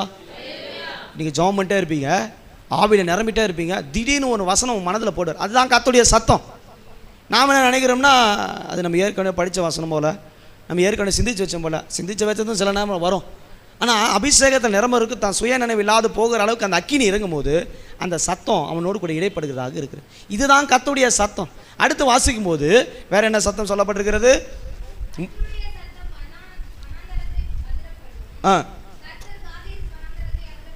கர்த்தர் எதை அதிர பண்ணுகிறார்னா காதேஸ் வனாந்திரத்தை அதிர பண்ணுகிறார். இந்த வனாந்திரம் எங்கே நடந்தது? என்னாகும் 13:26 வாசிக்கும் போது இஸ்ரவேல் ஜனங்கள் கானானை போய் சந்திக்கிறதுக்கு முன்பாக கடைசியாக ஒரு சந்தித்த இடம் காதேஸ் என்ற இடம். இந்த காதேஸ் என்ற இடத்துல என்ன நடந்ததுன்னா கர்த்தருக்கு முறுமுறுத்து கர்த்தருக்கு விரோதமான காரியத்தை செய்யும் போது கர்த்தர் அங்கே கொண்டு வந்த இஸ்ரவேல் ஜனங்களை எல்லாரையும் அழித்து போட்டு உண்மை உத்தமமாக கர்த்தர் தருவார் என்று நிச்சயத்தோடு இருந்த காலேப் யோசுவாக்கு மட்டும் காதேசிலிருந்து கானானை கொண்டு போனது தான் என்னாகும் 13:26 என்னாகும் 14ஆம் அதிகாரத்தில் வாசிக்கிறேன். என்னாகும் 14ஆம் அதிகாரத்தில் 30-32 வரைக்கும் நீ வீட்டில் படிச்சு பாருங்க. கர்த்தர் யாருக்கு சொல்றாருன்னா இந்த வனாந்தரத்தை நான் எல்லாரும் அழிக்க போறேன், ஒருவரை விட போறதில்லை, இன்க்ளூடிங் மோசேவும் நீ வனாந்தரத்தை தான் மறிக்கணுமே தவிர நீ பாப்ப கானானுக்குள்ள போக மாட்டேன். ஆனால் சொல்றாரு அந்த காலேப் யோசுவாக்கும் கர்த்தருடைய சத்தம் அவர்கள் கானானை சந்திக்க முடியாது செய்தது. அப்போ காதேஸ் என்பது எதை காண்பிக்கிற? அந்த வனாந்தரம் முறுமுறுப்புகளின் இடம். நாம் எப்பெல்லாம் முறுமுறுக்கிறோமோ கர்த்தர் நம்மோடு கூட பேசுகிற ஒரு சத்தம் இருக்கிறது. நீங்கள் சபையில் முறுமுறுத்துட்டே உட்காந்துருப்பீங்க, என்ன நடக்கலை முடியல ஆகலை, இது வனாந்தரத்தில் நடத்துகிறாரு, இந்த காரியம் நடக்க முடியல, இந்த பிசாசு போராட்டம், முறுமுறுக்கிற நேரம். அப்போ இந்த காதேஸ் மேலே கர்த்தர் என்ன அனுப்புகிறார்னா அந்த ஜனத்தை சந்திக்கிறார். முறுமுறுக்கிற நேரத்தில் கர்த்தர் அவர்களுக்கு ஒரு காரியத்தை உள்ளே கொண்டு வர. அதனால தான் வீட்டில் நிறைய நல்ல அழிவு வருது. நீ ஜெபம் பண்ணிட்டே இருக்க, ஆண்டவர் ஒரு தவறான ஒரு சிந்தையை கொண்டு வர்றார். எப்படி தெரியுமா? ஜெபம் பண்ணிட்டே இருப்பீங்க, இன்றைக்கி ஏதோ ஒரு அசம்பாவிதம் நடக்க போகுது, ஏதோ ஒரு பிரச்சனை வரப்போகுது, உங்களுக்கு ஏற்கனவே இண்டிகேஷன் கொடுப்பார், நடக்க போகிறத முன்னாடியே சொல்லுவார். இந்த காதேஸ் வனாந்திரத்தை கர்த்தருடைய சத்தம் எப்படி தெரியுமா அதிர பண்ணுது? அவன் கானானுக்குள்ளே போகும்போது அவன் மறிக்க போகிறான் என்பதை முறுமுறுக்கும் போது கர்த்தருடைய சத்தத்தை காத்து போல கர்த்தர் அனுப்பினார். அப்போ நம்ம எப்பெல்லாம் தேவனை முறுமுறுக்கிறோமோ ஒரு சத்தம் கேட்கும், ஏதோ ஒன்று நம்ம வாழ்க்கையில் நடக்க போகுது. அது தீமையாக இருக்கலாம், மரணமாக இருக்கலாம், ஆபத்தாக இருக்கலாம், விபத்தாக இருக்கலாம், போராட்டமாக இருக்கலாம். இதை நாம் சரியாக புரிஞ்சிட்டோம்னா அந்த சத்தத்துக்கு இடம் கொடுத்து, ஒருவேளை நீங்கள் யோசிச்சு பாருங்கள், அந்த காதேசில் முறுமுறுத்தவங்க எல்லாரும் தேவனுடைய சத்தம் இது நாங்கள் கீழ்ப்படின்னு ஒப்பு கொடுத்துருந்தாங்கன்னா ஒருவர் கூட காதேசில் மறிச்சிருக்க மாட்டாங்க. கர்த்தர் கொடுத்த வாக்கு தத்தத்தின்படி அவங்கள எங்கே கொண்டு போய் சேர்த்திருப்பார்? கானானு கொண்டு போயிருப்பார். என்னாகும் 14 படித்து பாருங்கள். காலேப் யோசுவாவை தவிர வேறு யாருமே கர்த்தருடைய சமத்துக்கு போகவே இல்லை. அதுக்கு காரணம் அவங்க 2 பேரும் தேவனுடைய பிரியமாக இருந்தாங்க, அந்த சத்தத்துக்கு கீழ்ப்படினாங்க, முறுமுறுக்கலை. ஆனால் இந்த ஜனம் முறுமுறுப்பு தான், எப்போ பாரு முறுமுறுப்பு. நிறைய குடும்பங்களில் மொனவிட்டே இருக்குது. எப்பயோ முடிஞ்ச பிரச்சனை கூட உட்காந்து ராவெல்லாம் பேசி முன்முன்னு இருக்குது. ஒரு ஆவி, அது டிசெண்டிங் ஸ்பிரிட், அழிவின் ஆவி. ஒரு கதையை ஆரம்பிக்கிறோம், அன்றைக்கி சாயங்காலத்துக்கு கூட அதை மறந்து போயிடணும், அதை பற்றி யோசிக்கவே கூடாது. அது எவ்வளோ பெரிய போராட்டமாக இருக்கட்டும், நைட்டோடுக்கு வசனம் சொல்லுது, உன் கோபம் சூரியன் இறங்குறதுக்குள்ளே என்ன பண்ணிடணும்? சூரியன் எப்படி எறும்புதோ சூரியன் மறையத்துக்குள்ளே என்ன ஆயிடணும்? நாம் அப்படியே பண்ணுறோம், ரெக்கார்டை ஏற்றிட்டோம்னா அது வருஷ கணக்காக போனால் கூட விடுறதே இல்லை. நீ அப்படி பண்ணிட்ட, நீ இப்படி பேசிட்ட, நீ இப்படி சொல்லிட்ட, முறுமுறுப்பின் ஆவி அப்படி வர்றதுனால தான் காதேசில் கர்த்தர் என்ன அனுப்பிச்சார்னா அழிவின் ஆவியை கொண்டு வந்தார். இந்த சத்தம் வரும்போது காதேஸ் வனாந்தரத்தை என்ன செய்யும்? அதிர பண்ணும், பயம் உண்டாக்குறார் ஆண்டவர். நான் உங்களை கொல்ல போகிறேன், காதேசிலே உங்களை மறிக்க செய்ய போகிறேன். இது எதை காண்பிக்கிறது? நமக்கு வருகிற அழிவை முன்பாகவே கர்த்தர் சொல்லுகிறார். இது நியாய தீர்ப்பின் அழிவு, நீ தேவனுக்கு விரோதமாக போகிற, அதை முன்பாக சொல்லுகிறது தான் இந்த காதேஸ் வனாந்தரத்து வந்த சத்தம். அப்படிப்பட்ட சத்தம் கேட்டிருக்குதா? ஜெபம் பண்ணும்போது கர்த்தர் அப்படிப்பட்ட சத்தத்தில் சொல்கிறாரா, மகனே மகளே நீ போகிற பிரயாணத்தில் உனக்கு பிரச்சனை வரப்போகுது, ஆபத்து வரப்போகுது, நீ சரியில்லாமல் நீங்கள் போகிற, ஜெபம் இல்லாமல் போகிற, பரிசுத்தம் இல்லாமல் நிற்கிற, நீ ஏதோ ஒரு காரியத்தில் என்னை முறுமுறுத்த, அவிசுவாசத்தில் இருந்த இந்த பிரச்சனை வரப்போகுது நீ சொல்லியிருக்கிறாரா? இதுதான் கர்த்தருடைய சத்தம். அடுத்து வாசிக்கும் போது கர்த்தருடைய சத்தம் பெண்மான்களை ஈனும்படி செய்யும். நான் முடிக்கிறேன் இந்த இடத்த கவனிங்க. பெண்மான்களை ஈனும்படி செய்யும். அது என்ன பெண்மான்? எத்தனையோ மான்கள் இருக்குது, அதில் என்ன பெண்மானை மட்டும் ஆண்டவர் ஈனும்படி செய்கிறாரு? அதுக்கு மட்டும் என்ன குட்டியை கொடுக்குறது? எல்லா மானும் தானே இருக்குது, எல்லா மானும் கொடுக்க வேண்டியதானே? அப்படி நான் தியானம் பண்ணேன். இந்த பெண்மான் எதை காண்பிக்கிறது? எல்லாவற்றுக்கும் ஆண்டவர் செய்கிறது இல்லை. பெண்மான் என்பது நப்தலி கோத்திரத்தை காண்பிக்கிறது. ஆதியாகமம் 49ஆம் அதிகாரம் 12ஆம் வசனத்தை வாசிக்கும் போது, ஆதியாகமம் 49:12 வேகமாக வாசிங்க. 49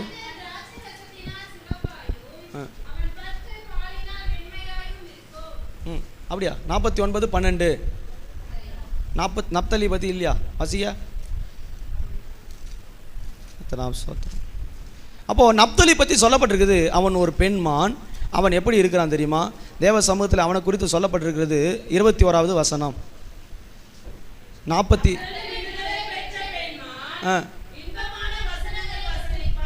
நப்தலி எப்படிப்பட்டவன்?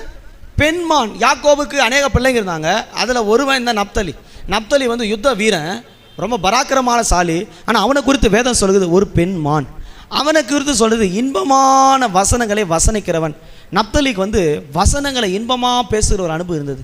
இவனுக்கு சொல்கிறாரு பெண்மான்களை ஈனும்படி செய். இது எதை காண்பிக்கிறது? அவனுடைய வாழ்க்கையில் அடுத்தடுத்த காரியங்களில் ஒரு வளர்ச்சியை, அடுத்தடுத்த காரியங்களில் ஒரு பெருக்கத்தை கர்த்தர் தருகிறார். நீங்கள் பெருகிறதுக்கு கர்த்தருடைய சத்தம் உங்களுக்கு கேட்கணும். பாருங்கள், ஒரு காரியத்தை அடுத்த ஸ்டெப்பு போகிறீங்க, ஒரு வியாபாரம் எடுக்கிறீங்க, ஒரு தொழில் எடுக்கிறீங்க, ஒரு வீட்டை எடுக்கிறீங்க. அடுத்த காரியத்தில் பிள்ளை பேருக்கு போகும்போது கர்த்தருடைய சத்தம் உனக்கு கேட்க வேண்டும். மரியாளுக்கு பிள்ளை பேருக்கு முன்பாக கர்த்தருடைய சத்தம் கேட்டது. இவளுக்கு எலிசபெத்துக்கு கர்த்தருடைய சத்தம் கேட்டது. மனோவாவுக்கு பிள்ளை பெறுவதற்கு முன்பாக கர்த்தருடைய சத்தம் கேட்டது. இதெல்லாம் எதை காண்பிக்கிறது? கர்த்தருடைய சத்தம் தீர்க்கமாக தம்முடைய பிள்ளைகளுக்கு பிள்ளை பெறுகிறதுக்கு முன்பாக கேட்குது. ஒரு ஆசீர்வாதமான வாழ்க்கையில் அடுத்த கட்டம் போவதற்கு, அடுத்த காரியங்களை செல்வதற்கு எதை கேட்கணும்? நீங்கள் பெண்மானை போல இன்பமான வசனிக்கிறவர்களாக இருந்தால் உங்களுக்கு அந்த சத்தம் கேட்கும். நப்தலி எப்படிப்பட்டவன்? இன்பமான வசனிக்கிறவன். வசனத்தில் ஒரு இன்பம் இருக்குது. சில பேர் பாருங்கள், வசனத்துக்கு மேலே இன்பமே இல்லை. வசனம் பேசும்போது ரொம்ப அமைதியாக இருக்கிறாங்க, கடினமாக இருக்கிறாங்க, வசனத்தை பற்றி சிந்திக்கிறதே இல்லை, வசனத்தை பற்றி யோசிக்கிறதே இல்லை. ஆனால் அங்கே நப்தலி பற்றி சொல்லப்பட்டிருக்குது வசனத்திலே அவன் இன்பமானவன். கர்த்தருடைய வார்த்தை குறித்து தான ஒரு இன்பம் இருக்கிறது. இந்த உலகத்தில் வெளியேறப்பட்டதான மதுரமான ஒரே ஒரு காரியம் கர்த்தருடைய வசனம். கவனிங்க, வசனம் சொல்லப்பட்டிருக்குது அது தேனிலும் தெளிதேனிலும் மதுரமுள்ளதான வார்த்தை. இந்த உலகத்தில் இருக்கிற எல்லா வார்த்தையை காட்டிலும் மிகவும் வெளியேறப்பட்டதான இனிமையான வார்த்தை கர்த்தருடையது. அதனால தான் நப்தலிக்கு சொல்லப்பட்டிருக்குது வசனத்தை வாசிக்கிறவன். அவனுக்கு சொல்லப்படுறது அவன் பெண்மான்களை ஈனும்படி செய்வான். கர்த்தருடைய சமூகத்தில் வசனத்தில் இன்பமாக என்னன்னீங்கன்னா இந்த வசனம் ஒன்று பெருக்கத்தை கொண்டு வரும். நீங்கள் உங்கள் பிள்ளைங்களுக்கு சில பேருக்கு கல்யாணமாகி குழந்தை பெறுறதுக்கு வெயிட் பண்ணிருக்கலாம், ஒருவேளை கல்யாணத்தை காத்திருக்கலாம். ஆண்டு முன்னாடியே சொல்லணும், இதை இப்படி தான் செய்ய போகிற, இவனுக்கு இவன் தான் மனைவி. இந்த சத்தம் எங்கிருந்து வருதுன்னா கர்த்தர் தம்முடைய சத்தத்தை அனுப்புகிறார். பெண்மான்களை ஈனும்படி செய்யும். அது பிள்ளை பெறுவரிய சூழ்நிலையில் ஆண்டவர் சொல்கிறார் இது ஈனும், இது செய்யும். அந்த சத்தத்தை கர்த்தர் அனுப்புகிறார். இன்றைக்கி உங்கள் வாழ்க்கையில் எதெல்லாம் எதிர்காலத்தில் அதை செய்யணுமோ இந்த சத்தத்தை நீங்கள் பகுத்து புரியணும். இன்றைக்கி நிறைய காலத்தில் அடுத்த ஸ்டெப்புக்கு போகிறதுக்கு வளர்ச்சிக்கு நம்ம என்ன யோசிக்கிறோம்னா மனுஷிகமாக முடிவு எடுக்கிறோம். ஆனால் இங்கே சொல்லப்பட்டிருக்குது அது ஈனுவதற்கு முன்பாக சத்தம் வந்தது. நம்முடைய வாழ்க்கையில் அடுத்த கட்டம் போவது, பெருக்கத்துக்கு போவதற்கு முன்பாக என்ன கேட்கணும்? கர்த்தருடைய சத்தத்தை அவர் அனுப்புகிறார். இன்றைக்கி நம்முடைய வாழ்க்கையில் என்ன தேவ சித்தன்றதை கேட்டு இந்த சத்தத்தை நாம் பெற வேண்டும். கர்த்தருடைய சத்தத்தில் இன்னும் பல காரியங்கள் இருக்குது. இன்னும் 2 காரியத்தை நான் உங்களுக்கு சொல்கிறேன். பாருங்கள், எசேக்கியேல் 10ஆம் அதிகாரத்தை 4-5 வசனங்களை வாசிக்கும்போது, எசேக்கியேல் 10ஆம் அதிகாரம் 4-5 வசனங்களை வாசிக்கும்போது அது கேருபீனுடைய சட்டைகளினுடைய இரைச்சலை போன்று இருந்தது. இப்போ பாருங்கள், ஒரு பறவை அது சட்டைகளை எப்படி அடிக்குதோ, அந்த சட்டைகள் அடிக்கும்போது அந்த இரைச்சலை பாருங்கள் எப்படி இருக்குது, பட பட பட படன்னு சத்தம் கேட்குது. அப்போது நீங்கள் ஜெபம் பண்ணும்போது கர்த்தர் உங்களோட அப்படி வேகமாக ஒரு இரைச்சலை போல பேசுவார். அதே எசேக்கியேலில் வாசிக்கும்போது 43ஆம் அதிகாரம் 2ஆம் வசனத்தை வாசிக்கும்போது பெருவெள்ளத்தின் இரைச்சலை போல இருக்கிறது. பெருவெள்ளம் பாருங்க எப்படி வருது, காட்டு ஆறுன்னு சொல்கிறோமே, அந்த ஆற்று வெள்ளத்தை போல கர்த்தருடைய சத்தம் இருக்குது. ஜெபிக்கிற கர்த்தருடைய பிள்ளைகளுக்கு இந்த அனுபவத்தின் சத்தம் கேட்கப்பட வேண்டும். தண்ணீர்கள் மேலே ஓடுகிற சத்தம், வல்லமையும் மகத்துவம் உள்ள சத்தம், பெண்மான்களை ஈனும்படியான செய்கிற சத்தம், கேதுரு மரங்களை முறிக்கிறதான சத்தம், வசனத்தில் சொல்லப்பட்டிருக்குது பாருங்கள், இரைச்சலின் சத்தம், அவருடைய கேருபினுடைய சட்டைகளின் சத்தம். இதுதான் கர்த்தர் பேசுகிற சத்தம். அக்கினி நடுவில் உலாவுகிற சத்தம். இது கேட்டிருக்கிறீங்களா? இத்தனை வருஷம் விசுவாசி இருக்கிறோம், இப்படி ஏதாவது ஒரு சத்தம் உங்களுக்கு கேட்டிருக்குதா? நம்ம கேட்குற சத்தம்லாம் ஜபம் எப்போ முடிக்கணும் கிளாக்கை வச்சுருக்கிறோம், அந்த அலார சத்தம் தான் கேட்குறோம். 1 மணி நேரம் முடிஞ்சிச்சு இல்லை, ஒரு அலாரத்தை செட் பண்ணுறோம் 4 to 5, கரெக்டாக 5 மணிக்கு எப்போ பெல் அடிக்கும், நம்ம அந்த சத்தத்தை தான் எதிர்பார்த்துட்டே இருக்கோம். 5 ஆயிடுச்சா 5 மணி முடிஞ்சு. ஆண்டவர் பேசுகிறாரா, ஆண்டவர் கேட்குறாரா, ஆண்டவர் இடைப்படுறாரா, அதை பற்றி கவலையே கிடையாது, அதை பற்றி கேரே கிடையாது. ஏன்னா என்ன சத்தம் கேட்குது நமக்கு சொல்லுங்களேன். சிலர் அதை விட பியூட்டியான ஆள்லாம் இருக்கிறாங்க சபையில் தெரியுமா. 150 முறை அலாரம் அடிச்சிருக்கோம், ஐயா அழகாக தூங்கிட்டே இருப்பார். பார்த்துருங்களா இல்லையா? சிலர் இன்னும் அதிலும் ஹைலைட்டான இன்டெலிஜென்ட் ஃபெலோஸ்லாம் இருக்கிறாங்க, அதுக்கும் மேலானவங்க. அலாரத்தை தூக்கத்திலே ஆஃப் பண்ணிட்டு படுப்பார் அவர். பார்த்தீங்களா நீங்கள்? அலாரத்தை என்ன பண்ணுவார், தூக்கத்திலே ஆஃப் பண்ணிடுவார். அவர் 3ஆம் மாதம் 11ஆவது மாதத்தெலாம் போயிட்டு காலையில் எழுந்து ஐயோயோ 4 மணி ஜபத்தை விட்டுட்டோமே, காலைல பைபிள் படிக்கிறத விட்டோம். எப்போ தெரியுதுன்னா அவருக்கு பூமியெல்லாம் மாறி சூழ்நிலைலாம் மாறி வெயில் ஏறின பிறகு தான் என்ன தெரியுது, டைமை விட்டுட்டோம். ஆனால் கர்த்தருடைய சத்தம் என்பது எப்படிப்பட்டது? தண்ணீரின் மேல் உள்ள இரைச்சலை போன்ற ஒரு ஜனத்தை சந்திக்கிறது, வல்லமையும் மகத்துவம் உள்ள அதிகாரத்தோடு சந்திக்கிறது. கேதுரு மரங்களை முறிக்கிறதான அவருடைய சத்தம் மகத்துவம் உள்ளது. அக்கினியை பிளக்கிறதான ஒரு சத்தம். கர்த்தருடைய சத்தம் பெண் மான்களை ஈனும்படி செய்கிறது. கர்த்தருடைய சத்தம் இரைச்சலை போல இருக்கிறது. கர்த்தருடைய சத்தம் பெருவெள்ளத்தின் இரைச்சலை போல இருக்கிறது. கர்த்தருடைய சத்தம் கேருபீன்களுடைய சட்டையில் அடிக்கிறது போல இருக்குது. இப்படி வேதத்தில் இப்படி பல காரியங்கள் இருக்குது. நான் சொல்லிட்டே போவேன், உங்களுக்கு டைம் போகாது. இப்போ நான் பாதி தான் முடிச்சிருக்கிறேன். இன்னும் யார் கர்த்தருடைய சத்தத்தை கேட்க முடியும், எப்படி கர்த்தருடைய சத்தத்தை கேட்கலாம், இதெல்லாம் இருக்குது. அது எனக்கு தெரிஞ்சு இன்றைக்கி உங்கள் மைண்டு ஏறாதுன்னு நினைக்கிறேன். ஹல்லேலூயா. சொல்லலாமா வேணாமா? சொல்லலான்ற கை ஊற்று பார்க்கலாம். வேணும் வேணான்ற கை ஊற்று வேகமாக முடிக்கலாம். கவனிங்க, கர்த்தருடைய சத்தம் யாருக்கு கேட்காதுன்றதை முதல்ல தெரிஞ்சுக்கலாம். பாருங்கள், வெளிப்படுத்தல் 2ஆம் அதிகாரம் 7ஆம் அதிகாரத்தில், நான் வசனம் மட்டும் சொல்கிறேன், வேகமாக திருப்புங்க, நான் சீக்கிரமாக முடிக்கிறேன். வெளிப்படுத்தல் 2ஆம் அதிகாரத்தில் வாசிக்கும்போது 7ஆம் வசனம் குறித்து வச்சுங்க. 7ஆம் வசனம், 11ஆம் வசனம், 29வது வசனம், 17வது வசனம். வெளிப்படுத்தல் 3ஆம் அதிகாரத்தில் 7ஆம் வசனம், 11ஆம் வசனம், 17ஆம் வசனம், 29வது வசனம். வெளிப்படுத்தல் 3ஆம் அதிகாரத்தில் 6, 3, 22. இதில் என்ன சொல்லப்பட்டிருக்குதுன்னா, காதுள்ளவன் கேட்க கடவன். அப்போ யார் கர்த்தருடைய சத்தத்தை கேட்க முடியும்? ஒரு 5 காரியத்தை உங்களுக்கு சொல்கிறேன். யார் கர்த்தருடைய சத்தத்தை கேட்க முடியும்? இப்போ நான் கர்த்தருடைய சத்தம் எப்படிப்பட்டதுன்னு சொன்னேன். இப்போ யார் கர்த்தருடைய சத்தத்தை கேட்க முடியும்னு சொல்கிறேன். முதலாவது காது உள்ளவன் கேட்க முடியும். இப்போ நமக்கெல்லாம் காது இல்லையா அப்படின்னு கேட்குறீங்கன்னா, காது இருக்குது இல்லை? காது இருக்குதா இல்லையா? இருக்குது. அப்போ கர்த்தருடைய சமூகத்தில் என்ன வேணும்? காது வேணும்.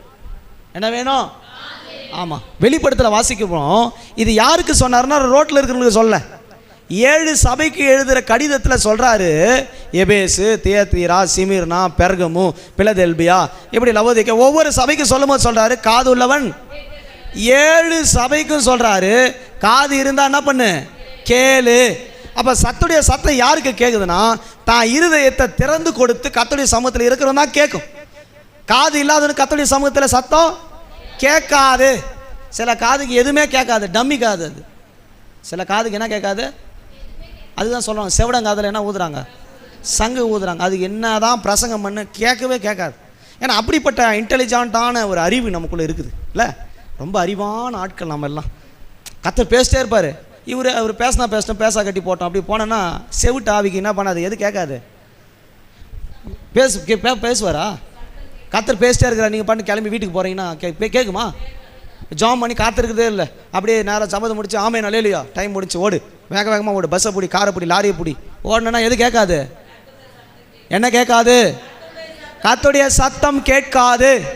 காது உள்ளவன் கர்த்தருடைய சத்தத்தை கேட்குறான். உங்களுக்கு நல்ல ஒரு இருதயம் வேணும், கர்த்தருடைய சத்தத்தை கேட்கணும், காதை திறந்து கொடுக்கணும். தேவ சமூகத்தில் ஆண்டவர் என்ன பேசுகிறார், அந்த மெல்லிய சத்தத்தை, அவருடைய வார்த்தையை, அந்த சத்தத்தை கேட்கணும். அவர்கள்லாம் சத்தத்தை கேட்க முடியுமே தவிர மனதில் காது இல்லாத இந்த காது சொல்ல, நான் மனதுக்கு ஒரு காது இருக்குது அதை சொல்கிறேன். மனதில் காது இருக்கிறவங்களுக்கு தான் அது கேட்கும். மனதினுடைய காதை மூடி வச்சுருந்தா எது கேட்காது? சத்தமே கேட்காது. சத்தம் கேட்கலன்னா எதை செய்ய முடியாதுன்னா தேவனுடைய சித்தத்தை செய்ய முடியாது. தேவ சத்தத்தை கேட்டால் தான் தேவனுடைய சித்தத்தை செய்ய முடியும். உங்களுக்கு கேட்குறது என்னென்ன கேட்குதுன்னு எனக்கு தெரில. ஒருவேளை நான் சொல்கிறதே உங்களுக்கு போர் அடிக்குது, இதை கேட்டுட்டு தானே இருக்குதுன்னு சொல்கிறீங்களா இல்லை என்னன்னு தெரில. ஆனால் வசனம் சொல்லுது காதுள்ளவர்கள் கேட்க கடன். இது நீங்கள் படித்து பாருங்கள். 7 சபைக்கும் 7 சபையில் இருக்கிற குறைவுகள் இருந்தது. அதை சுட்டி காட்டும் போது சொல்கிறாரு காதுள்ளவன். அப்போ சபையில் கர்த்தருடைய வசனம் வரும்போது யார் தான் கேட்பாங்க? மனதில் இருக்கிற காது இருக்கிறவர்கள் கேட்கிறாங்க. காது இல்லாதவங்க யாருடைய சத்தம் கேட்க முடியாது. அப்போ முதலாவது காது இல்லாதவர்கள், மனதின் காதை திறக்க முடியாதவர்கள் தேவனுடைய சத்தத்தை கேட்க முடியாது. இரண்டாவது வாசிக்கும் போது 1 ராஜாக்கள் 18ஆம் அதிகாரம் 19, 24 ஒருத்தர் வாசிங்க, வேகமாக வாசிங்க. 18, 24.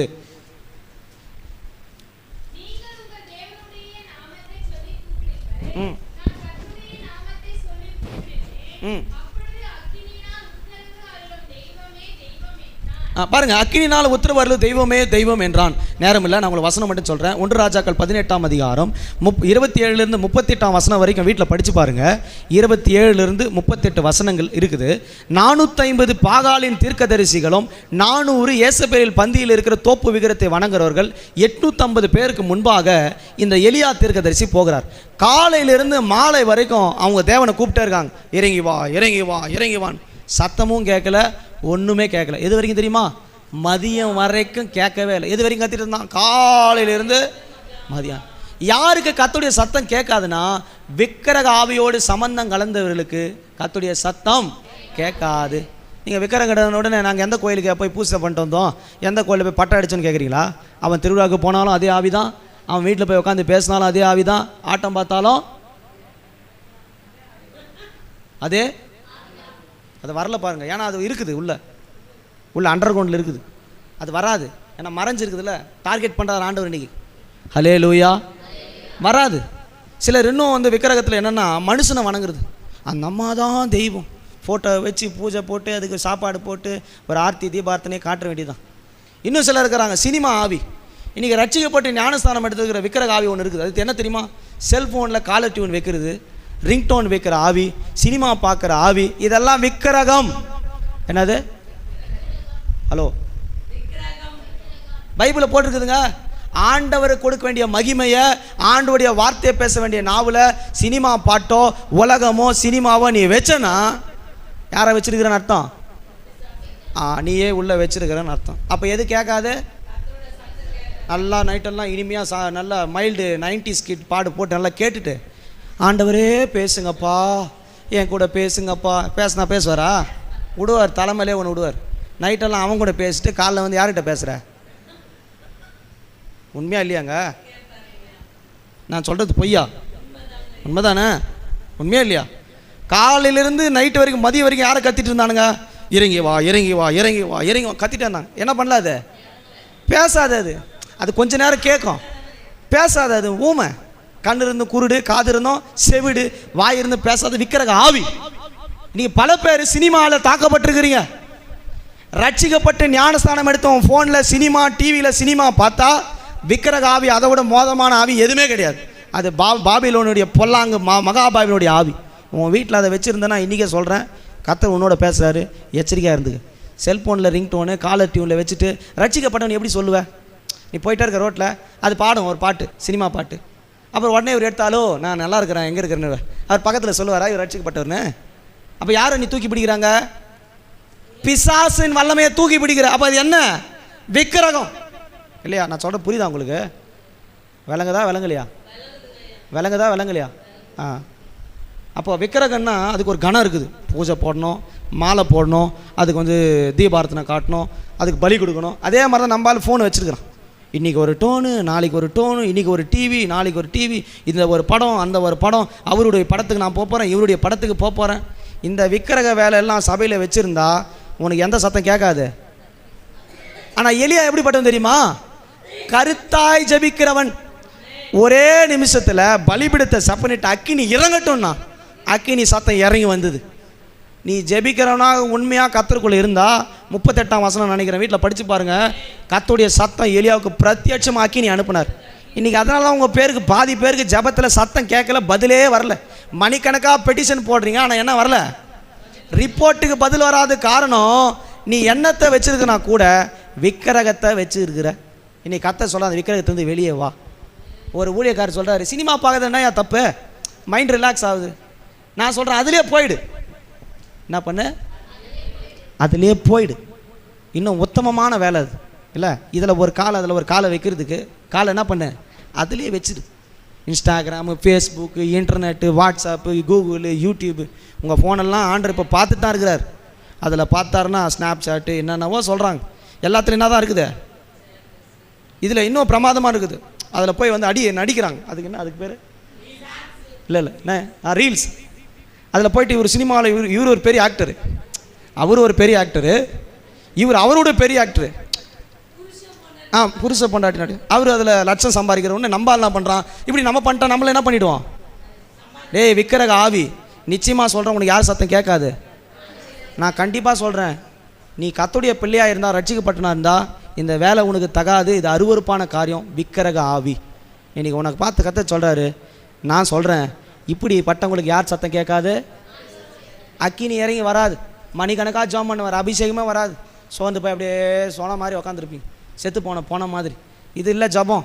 ஜபம் பண்ண அக்கினி பற்றி எறியணும், பலிபீடத்தை சாம்பல் ஆக்கணும். அதான் அக்கினி இல்லையா? சும்மா உட்காந்து சோத்திரம் அதான் அப்படியா? ஆவியில் நிரம்பாது, துதிக்காது, வாயை மூடாது, இதெல்லாம் விக்கிரக ஆவி. அந்த ஆவியை நாம் எதிர்க்கணும். அல்லேலூயா. அடுத்து வாசிக்கும்போது யாருக்கு கேட்காது, அப்போஸ்தலர் நடபடிகள் வாசிக்கும்போது கொஞ்சம் வேகமாக வாசிக்கலாமா? 1 ராஜாக்கள் 13:17 அங்கே வாசிக்கும்போது நான் நேரம் இல்லை, 17 மட்டும் ஒருத்தர் வாசிங்க, வேகமாக வாசிங்க பார்க்கலாம். 13:17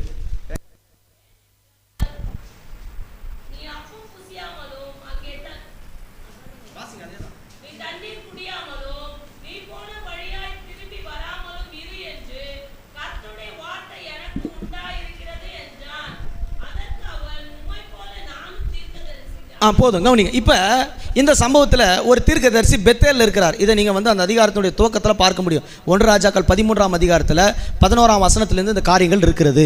ஒரு கிழவனான ஒரு தீர்க்கதரிசி பெத்தேலில் இருந்தான். அவன் ஆண்டவரை பற்றி சொல்லுவான், எப்படி நடக்க போகுது. ராஜாவுக்கு ஆலோசனை சொல்கிறவன். யாருக்கு ஆலோசனை சொல்கிறவன்? ராஜாவுக்கு ஆலோசனை சொல்லி என்ன நடக்க போகிறது என்பதை ராஜாவுக்கே சொல்லுகிற ஒரு தீர்க்கதரிசி. ரொம்ப மூத்த சீனியர் பாஸ்டர் அவர். அப்படி சொல்லுவோம், உங்களுக்கு புரியணும்னா ரொம்ப சீனியர் பாஸ்டர், சீனியர் ப்ராஃபட் அப்படி சொல்லலாம். அவர் வந்து இப்போ ஒரு தீர்க்கதரிசி ராஜா கிட்ட போய் யெரொபெயாம் கிட்ட ஆண்டவர் சொன்ன வசனங்களை சொல்லிட்டு வரான். அப்போ ஆண்டவர் சொல்கிறாரு, நீ வந்த வழியாக போகாமல் எதையும் புசிக்காமல் சீக்கிரமாக கிளம்பிரு, இல்லைனா உன்னை நான் கொன்று போடுவேன் சிங்கத்தை கொண்டு ஆண்டவர் சொல்லி அனுப்புகிறார். இது யாருடைய சத்தம்? கர்த்தரின் சத்தம். இப்போ வேற ஒரு தீர்க்கதரிசி வரான், கிழவனான தீர்க்கதரிசி வந்து அவனை சந்தித்து சொல்கிறான், ஆண்டவர் என்கிட்ட இப்போ சொல்லி அனுப்பிச்சிருக்கிறாரு, நீ வந்து என்ன பண்ணு, சாப்பிட்டு போ. உடனே இவன் பார்த்தான், இல்லை ஆண்டவர் சொன்னார். இவன் சொல்கிறான், நானும் உன்னை போல, அந்த வசனத்தில் படித்து பாருங்கள் சொல்லப்பட்டு, நானும் உன்னை போல ஒரு தீர்க்கதரிசி. இப்போ உங்கள் வீட்டுக்கு வரும்போது அப்படி தான் சொல்லுவாங்க, நான் பெரிய பாஸ்டர், நானும் நல்லா ஜபிக்கிறவர், நான் பெரிய தீர்க்கதரிசி, ஆண்டவர் என்கிட்ட பேசியிருக்காரு. உடனே உங்களுக்கு என்ன வந்துடும், எல்லாமே கரெக்டாக வராரு, உண்மையாலே பாஸ்டர் இருப்பாரோ? அப்படி தானே? உண்மையிலே கரெக்டாக சொல்கிறேன். 2 பிள்ளைங்க தானே உங்களுக்கு? அப்பா எதை உங்களுக்கு ஏன் உங்களுக்கு தெரியாதா 2 பிள்ளைங்கன்னு? அவர் சொல்லி தான் தெரியுமா உங்கள் வீட்டில் 2 பிள்ளைங்கன்னு? உங்கள் பேர் ஜேல ஆரம்பிக்குதுல்ல, ஜே. பைபிள் எங்கே அப்படி சொல்லிக்க, ஜேல ஆரம்பிக்குது, ஓல ஆரம்பிக்குது, போட்டிருக்குதா? நான் படித்த பைபிள் இல்லைங்க, உங்கள் பைபிள் இருக்குதா? உங்கள் வீட்டில் ஜேல ஆரம்பிக்குதா, ஓல ஆரம்பிக்குதா? இதை நான் குறி சொல்கிறியா இல்லை சூனியம் வைக்கிறியா, ஏவல் விடுறியா? ஒன்றும் புரியலையே. கிழவனான தீர்க்கதரிசி வந்தான் பாருங்க, பொய் சொன்ன உடனே அப்படியே நம்பி அவன் கூட போய் உக்காந்துட்டான். இது என்ன காண்பிக்குதுன்னா, ஒரு கர்த்தருடைய பிள்ளைகளை பின்மாற்றத்துக்குள்ளே கொண்டு போகிற ஒரு ஆவி. யாருக்கு கர்த்தருடைய சத்தம் கேட்காதுன்னா பாருங்க, அந்த தீர்க்கதரிசி வரும்போது கர்த்தர் பேசினார் இல்லையா? தீர்க்கதரிசி வரும்போது கர்த்தர் பேசினார். ஆனால் இந்த கிழவனான தீர்க்கதரிசி பேசும்போது யார் பேசலை? நீ எப்பெல்லாம் பின்மாற்றத்துக்கு இடம் கொடுக்குறியோ கர்த்தர் என்ன பண்ண மாட்டார்? பேச மாட்டார். இவன் என்ன பண்ணியிருக்கணும்? சொன்ன உடனே கர்த்தர் என்கிட்ட பேசியிருக்கிறாரு, நான் என்ன பண்ண போகிறதில்ல, உங்ககிட்ட பேச போகிறதுன்னு போயிருக்கணும். நீ எப்பெல்லாம் பிசாசுக்கு இடம் கொடுத்து அவன் சத்தத்துக்கு இடம் கொடுக்குறியோ கர்த்தர் உன்னோடு கூட பேச மாட்டார், அவருடைய சத்தம் உனக்கு கேட்காது. இதை தான் ஆதியாகமம் 3ஆம் அதிகாரம் 4ஆம் வசனத்தில் நடந்தது. அது வரைக்கும் கர்த்தர் பேசிட்டு இருந்தார், அது வரைக்கும் கர்த்தர் அவங்களோடு கூட இருந்தார். ஆனால் இப்போ சர்ப்பம் பேசுறதுக்கு சத்தத்தை இடம் கொடுத்த உடனே யார் சத்தம் கேட்கல? நீங்கள் எப்பெல்லாம் பின்மாற்ற ஆவிக்கு உலகத்துக்கு கொஞ்சம் பேசிட்டு வந்துடுறேனே, நான் ஜபம் பண்ணுறேன், இது ஒன்றும் பிரச்சனை இல்லை, அப்படி நீங்கள் கொஞ்சம் இடம் கொடுத்தீங்கன்னா டைம் அதுக்கப்புறம் யார் சத்தம் கேட்காது? ஏங்க வரும்போது சொன்னார் இல்லையா, சிங்கம் கொன்று போடுன்னு சொன்னார்ல, அதே தேவன் அவங்ககிட்ட பேசும்போது என்ன சொல்லியிருக்கணும்? இந்த கிழவனான தீர்க்கதரிசி பொய் தீர்க்கதரிசி, நீ என்ன பண்ணிடு, போகாதன்னு சொல்லியிருக்கணும். ஆமாவா இல்லையா? ஆனால் என்ன பண்ணல? சத்தம் கேட்கல. ஏன் தெரியுமா? அவன் இடம் கொடுத்துட்டான்.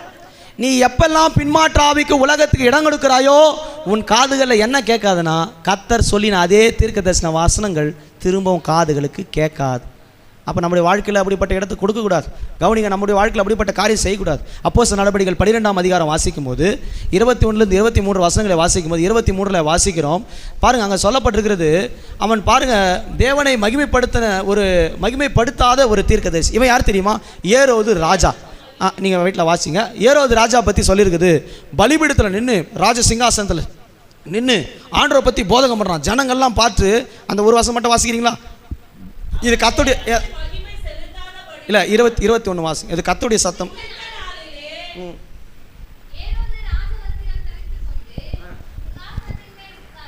சிங்காசனத்தின் மேல் உட்கார்ந்து பிரசங்கம் பண்ணினான். அப்போது ஜனங்கள் என்ன சத்தம் ஆர்ப்பரிச்சாங்க? ஏங்க ராஜாவாக ஏரோது பிரசங்கம் பண்ணிருக்கிறான், எல்லாம் சொல்றாங்க கர்த்தருடைய சத்தம், கர்த்தருடைய சத்தம், கர்த்தருடைய சத்தம். இன்னைக்கு நிறைய பேர் சபையில் என்ன நினைச்சிருக்கீங்கன்னா, இதுதான் நினைச்சிருக்கிறேன். கர்த்தர் எது பேசான்னு புரியாதனால கர்த்தருடைய சத்தம், கர்த்தருடைய சத்தம், இதெல்லாம் கர்த்தர் பேசியிருக்கிறாரு, இதெல்லாம் கர்த்தர் தான் பேசாரு. ஆனால் உண்மையில் சொல்கிறேன், இது கர்த்தருடைய சத்தம் யாருக்கு கேட்காதுன்னா, அங்கே சொல்லப்பட்டிருக்குது, அவன் யாருக்கு மகிமையை செலுத்தினா? கர்த்தருக்கு மகிமையை செலுத்தவில்லை. நம்ம கர்த்தருக்கு மகிமை செலுத்தலைன்னா எது கேட்காது? கர்த்தருடைய சத்தமே கேட்காது. அந்த ஏரோது பேசும்போது எல்லாம் சொன்னோம், இது மனுஷ சத்தம் அல்ல, கர்த்தருடைய சத்தம், தேவனே பேசிட்டு இருக்கிறான்னு சொன்னாங்க. கொஞ்ச நேரத்தில் ஏரோது கர்த்தர் அடிச்சார் பாருங்க, புழுத்து செத்து போனான். அந்த அதிகாரத்தை வீட்டில் படிச்சுப்போம். ஒரே செகண்ட் தான். பலிபீடத்தில் தேவ சிங்காசனத்தில் கர்த்தருடைய வசனத்தை பேசுறது ரொம்ப எச்சரிக்கையாக பேசணும். இங்கே நின்று பேசும்போது இங்கே பேசுகிற கதை வேறு, ஆனால் பலிபீடத்தில் பேசும்போது ஒரு வார்த்தையை பிசுக்கி மாற்றி மாம்சத்தில் பேசிட்டா சாப்டர் க்ளோஸ். அவன் எவ்வளோ பெரிய ஊழியக்காரன், தீர்க்கதரிசி, அதெல்லாம் முக்கியம் இல்லை, அவன் ஸ்தானத்தை கர்த்தர் அடிச்சிடுவார். அப்போ ஏரோது கர்த்தரை மகிமைப்படுத்தாதபடி தன்னை மகிமைப்படுத்தி வசனங்கள். இன்றைக்கி நிறைய சபையில் என்ன இருக்குதுன்னா, பாஸ்டர் பெரிய ஆள், நான் அங்கே போனேன், ஒரு கார் கர்த்தர் எனக்கு கொடுத்தார், நான் ஃபாரின் மலேசியா போனேன், சிங்கப்பூர் போனேன், அமெரிக்கா போனேன், இதெல்லாம் பிரசங்கத்தில் ஒன்று கேட்டார் ஆண்டவர். நீ மலேசியா போனது, சிங்கப்பூர் போனதை வச்சு அவன் ஏதாவது ரட்சிப்படி போகிறானா, மனமாற்றாடி போகிறான், சொல்லு, சாட்சியாக சொல்லு, ஏதாவது நடந்த அற்புதத்தை சொல்லு. நான் மலேசியா போனேன், பம்பாய் போனேன், கர்த்தர் எனக்கு கட்டுக்கட்டாக பணம் கொடுத்தாரு, 400 கோடியில் சர்ச்சை கட்ட சொன்னார், 500 கோடியில் பில்டிங் மாற்ற சொன்னார். இதனால் அவனுக்கு எதனா மனமாற்றம் உண்டாக போதா? இப்போ யாரை மகிமைப்படுத்துகிறாங்க சொல்லுங்க? தேவனை மகிமைப்படுத்த வேண்டிய இடத்துல தங்களையோ மனுஷனையோ மகிமைப்படுத்தினால் எது கேட்காது? கர்த்தருடைய சத்தம் கேட்காது. ஏரோது பேசும்போது அவங்களுக்கு எது கேட்கலன்னா கர்த்தருடைய சத்தம் கேட்கல, வேற சத்தம் கேட்ட உடனே தேவ சத்தம் புரிஞ்சுட்டான். அதெல்லாம் கர்த்தர் நியாய தீர்ப்பை கொண்டு வந்தார். இன்றைக்கி உங்கள் வீட்டில் இருக்கிற கர்த்தருடைய பிள்ளைகள் தெளிவாக ஒன்று தெரிஞ்சுக்கணும், கர்த்தருடைய சத்தம் எப்படி இருக்குது, மனுஷனுடைய சத்தம் எப்படி இருக்குது. நீங்கள் தேவனை மகிமைப்படுத்த கர்த்தருடைய சத்தம் கேட்டுகிட்டே இருக்கும். நீங்கள் தேவனை மகிமைப்படுத்தாமல் நிறுத்தும் போது வேறொருவத்தினுடைய சத்தம் உள்ளே வரும், அது கர்த்தருடைய சத்தத்தை போல இருக்கும். அதனால் நியாய தீர்ப்பு வருமே தவிர அது என்னவா இருக்காது? சத்தமாக இருக்காது. நான் விளக்க நேரம் இல்லை, அடுத்த காரியத்தை சொல்கிறேன். மத்திய 25ஆம் அதிகாரம் 6-7 வாசிக்கும் போது, மத்திய 25ஆம் அதிகாரம் 6-7 வாசிக்கும் போது அங்கே புத்தி இல்லாத கன்னிகை குறித்து வாசப்பட்டிருக்குது. நடு ராத்திரியிலே மணவாளன் வந்தார். யாருக்கு சத்தம் கேட்கலன்னா? யாரு கேட்கல? சபையில் 2 குரூப் இருக்குது எப்பவுமே, அப்படி தானே? நான் முடிக்கிறேன், இன்னொரு 15-20 மினிட்ஸில் முடிச்சிருவேன். கொஞ்சம் கவனிச்சிங்கன்னா சீக்கிரம் முடிச்சிருவேன், இல்லைன்னா கொஞ்சம் டிலே ஆகும். 2 குரூப் இருக்குது சபையில். ஒன்று புத்தி உள்ளது, அதை நீங்கள் இப்படி சொல்லலாம், கொஞ்சம் அறிவு இருக்கிறது. சொல்லுங்க, அறிவே இல்லாதது. அது ரொம்ப பெருமை நமக்கு. வேற அறிவு இல்லைன்றதுல பெருமை இல்லை, அறிவு உள்ளது அறிவு இல்லாது. தேவனை அறிகிற அறிவு இருக்கிறது, தேவனை அறியாத அறிவு இருக்குது. அதுக்கு நான் இப்போ போல, அது நேரமாகும். பாருங்கள், புத்தி இல்லாதது. கர்த்தர் வந்து எக்காலத்தை நடுராத்திரியில் தொனிச்சிட்டு இருக்கிற, அதுக்கு என்ன கேட்கல? சத்தம் கேட்கவில்லை. கர்த்தருக்கேற்ற ஆயத்தமாக இராதவர்கள் தங்களுடைய வாழ்க்கையில் அவர் கொடுத்துருக்கிற எண்ணெயும் தீவட்டியும் எப்போது எரிய வைக்க முடியாதவர்கள் கர்த்தருடைய எக்கால சத்தம், கர்த்தருடைய சத்தம் கேட்காது. உங்களுக்கு கொடுக்கப்பட்டிருக்கிற ஜப ஜீவித்தை பற்றி எரிய செஞ்சு கொண்டே இருக்கணும். உங்கள் வீட்டில் ஜப சத்தம் கேட்டே இருக்கணும். கர்த்தர் உறவாடி கொண்டே இருக்கணும். அவங்களுக்கு தான் எது கேட்கும்? கர்த்தருடைய சத்தம் கேட்கும். ஆனால் நம்மில் பாதி பேருக்கு எது கேட்கல. இன்றைக்கி மட்டும் இல்லை, வரப்போகிறப்போ எக்காலம் துணிக்க போது அவங்களுக்கு என்ன கேட்காது? கர்த்தருடைய சத்தம் கேட்காது. எக்கால சத்தம் நடுராத்திரியில் தேவன் துணிக்கும் போது கேட்கப்பட வேண்டுமானால் புத்தி உள்ள கன்னிகளாக இருக்க வேண்டும். புத்தி இல்லாத கன்னிகைகளுக்கு எது கேட்காது? கர்த்தருடைய சத்தம் கேட்காது. நீங்கள் எங்கே இருக்கிறீங்க? நீங்கள் புத்தி இருக்கிறதா இல்லாதது? நீங்கள் தான் அதை முடிவு கொண்டு வரணும். நான் இப்போ அதை விளக்க நேரம் இல்லை, உங்களுக்கு எல்லாருக்கும் தெரிஞ்ச பகுதி தான். விளக்கத்தில் விளக்குக்கு தேவையானது எண்ணெயும் வேணும், தீவட்டியும் வேணும். ரெண்டு இருந்தால் தான் அதை எரிய வச்சு போக முடியும். பாதி பேர் வெறும் வசனத்தையே பிடிச்சிருக்குது. ஜாம் பண்ணனா 150 வசனம் சொல்லிருப்பான். ஆவியில் நிரம்பாது, மகிமையை கொண்டு வராது, அபிஷேகத்தை கொண்டு வராது. வசனம் சில பேர் பாட்டு ஜபத்துக்கு 350 பாட்டு பாடுவான். ஜப நேரம் 10 நிமிஷம் தான் இருக்கும். பாட்டு பார்த்தா 350 சரணம் பாடினு இருப்பான். எனக்கு கோபமாக வரும். ஜப நேரத்தில் எதை தான் பண்ணணும்? ஜப நேரத்தில் ஒரு மலை ஜபத்துக்கு நம்ம போயிருந்தோம். நீங்கள் உங்களுக்கு எல்லாம் ஞாபகம் இருக்கும். நம்ம எவ்வளோ நேரம் ஜாம் பண்ணோம் நீங்கள் பார்த்தீங்க. நம்ம ஜாம் பண்ணோம் 2 மணி நேரம் 3 மணி நேரம். ஒரு குரூப் அங்கே பண்ணிருந்தது. காலையில் 9 மணிலேருந்து 12 மணி வரைக்கும் பாட்டு பாட்டு பாட்டு. என் மாப்பிள்ளை பாட போகிறாரு, என் மச்சான் பாட போகிறாரு. ஏன் நீங்கள் பாடுறதா இருந்தால் வீட்டில் உட்காந்து தனித்தனியாக பாட வேண்டியதானே? இல்லை, இது பாட்டு பாடுற ரெக்கார்டிங் தேட்டரும் இல்லை, சினிமா ஆர்கெஸ்ட்ராவும் இல்லை. தேவ சமூகம் என்பது அலட்சியப்படுத்துகிற இடம் அல்ல. நமக்குள்ளே இருக்கிற அக்கினியை பட்டி எரிய செய்வேன். அதான் வசனம் சொல்லுது, உங்கள் அறைகள் கட்டப்பட்டதாயும் உங்கள் விளக்குகள் குத்து விளக்கு தண்டுக்கு நேரம் எப்போவுமே எரிஞ்சிட்டே இருக்கணும். அப்போ தான் ஆவியான உள்ள அசைவாடுவார், சத்தம் கேட்கும். குத்து விளக்கு கொஞ்சம் வீட்டுக்கு பண்ண. இப்போ சில பேர் இந்து மக்கள் பாருங்கள் 6 மணிக்கு கொளுத்துறாங்க, அப்புறம் கொஞ்சம் 5 நேரத்தில் அதை வந்து அமுத்தி போடுறாங்க.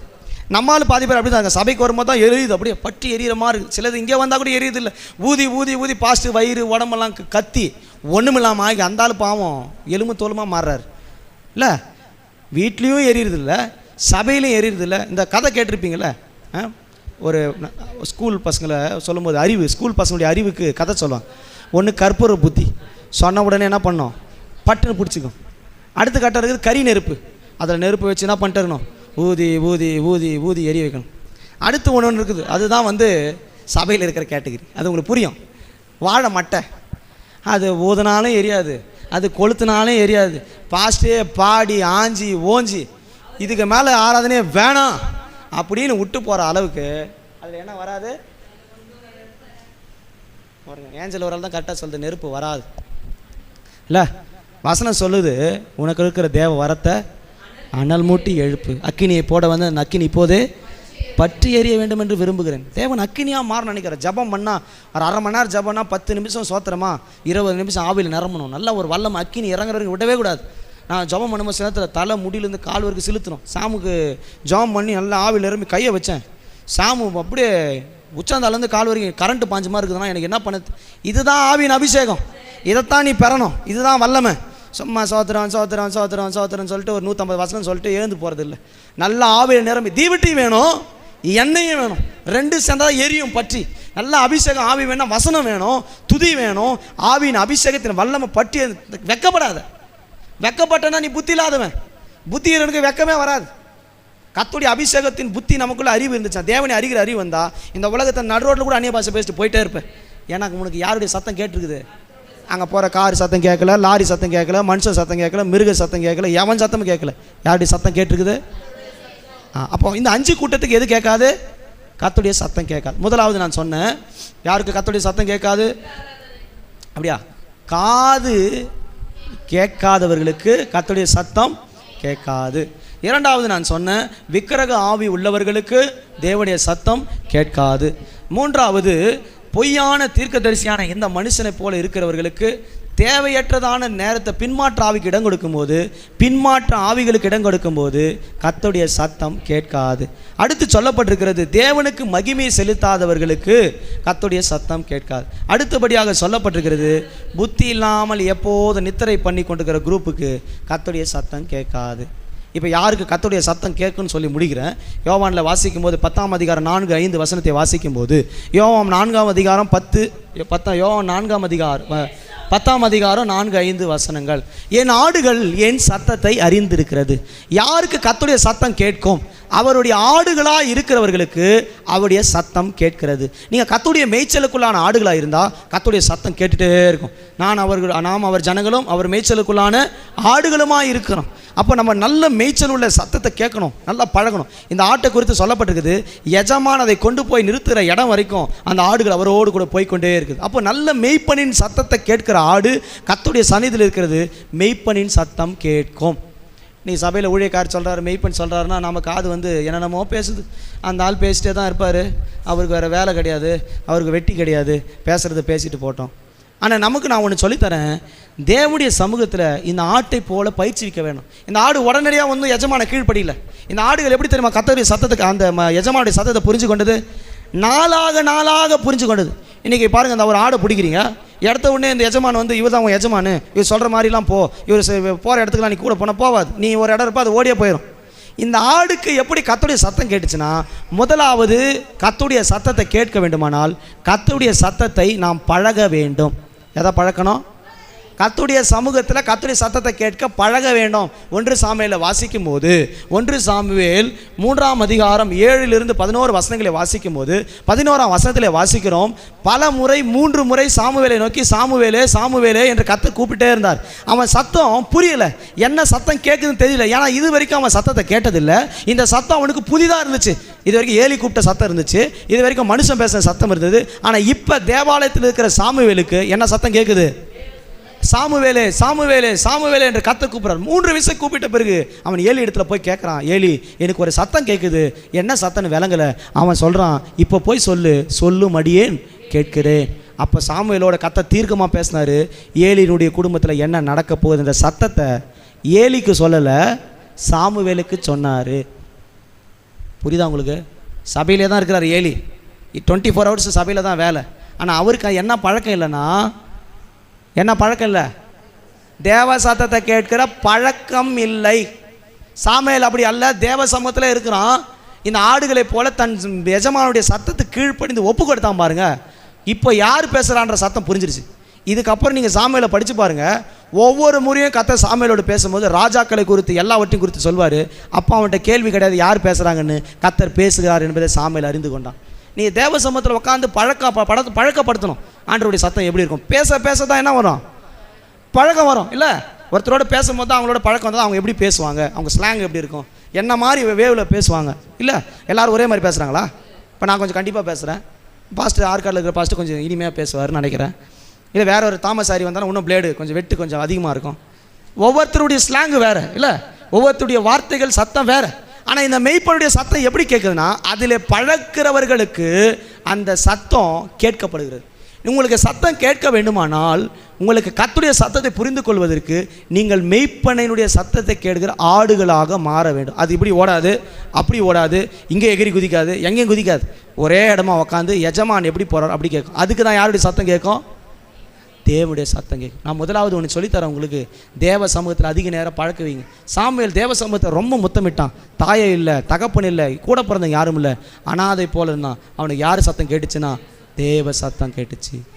தாவீது ஆடுகள் மேய்த்து கரவல் ஆடுகள் பின்னால் ஓடிட்டு இருந்தான், யாருமே இல்லை, ஆனால் அவன் பாடி துதிச்சுட்டே இருப்பான். எடுத்துட்டான்னா அவனை மாதிரி பாடுற ஆள் எவனுமே கிடையாது பைபிளில். சங்கீதத்தினால் பாடி துதித்து மகிழ்ச்சிட்டே இருப்பான். தாவீதோட கர்த்தர் பேசிட்டே இருந்தார். சொல்வார், தாவீது கரவலாடுக்கு புல்லாடிக்கு போயிருந்தார், தாவீது உன்னை ராஜசிங்கானத்தை நான் கொண்டு வந்து நிறுத்தியிருக்கிறேன். இதுதான் கர்த்தருடைய சத்தம். உங்கள் பிள்ளைங்களை அப்படி பழக்க வைக்கணும். தேவ சத்தத்தை கேட்டு பழகு. தேவ சமூகத்தில் உட்காந்து ஆண்டவர் என்ன சொல்கிறாருன்னு கேளு. அதையா கேட்க சொல்கிறான். கொஞ்சம் நேரம் டிவி போட்டு நியூஸ்னா கேளு, கொஞ்ச நேரம் உட்காந்து கார்ட்டூன் சத்தத்தைனா கேளு. அப்போயாவது மைண்டு ஃப்ரீயாக. நீயே அவனை ஏற்றி விட்ற, நீயே அவனை போட்டு ஏற்றி சும்மா இருக்கிறவனை மோல்டு பண்ணி அவனை ஒரு கதி ஆக்கிடுறோம் நாமளே. யார் சத்தம் கேட்கணும்? சாமுவேல் யார் சத்தத்தை கேட்டிருந்தாங்க? மெய்ப்பனுடைய ஆடுகளுக்குள்ள பயிற்சி விற்கிறவன், பழக்க வைக்கப்படுகிறவர்கள் எப்போதும் கர்த்தருடைய சமூகத்தை கேட்கணும். ஒரு நாள் 2 நாளில் நடக்கிற ப்ராசஸ் கிடையாது. அனுதினமும் நாம் தேவ சமூகத்தை பயிற்சி வைக்கணும். இந்த பழக்கம் இருக்கிறவங்களுக்கு தான் யாருடைய சத்தம் புரியும். நீங்கள் தினந்தோறும் ஆண்டோட பேசுங்க, ஆண்டோட பேசுறதுக்கும் மனுஷன் பேசுகிற வித்தியாசம் புரியுமா புரியாதா? சொல்லுங்கள், புரியுமா புரியாதா? புரியும். நீங்கள் திடீர்னு ஒரு சத்தம் கேட்குறீங்க, உங்களுக்கு புரியாது. சாமுவேலுக்கு முதல் முறை சாமுவேல் சொல்லும் போது என்ன புரியல அவனுக்கு, இது யாருடைய சத்தம் புரியல. ஆனால் அதே வார்த்தைகள் திரும்ப திரும்ப திரும்ப திரும்ப பயிற்சி பழக்கமான போது இப்போ யார் பேசினாலும் என்ன சத்தம்னு விளங்குது, கர்த்தர் சத்தம் என்ன.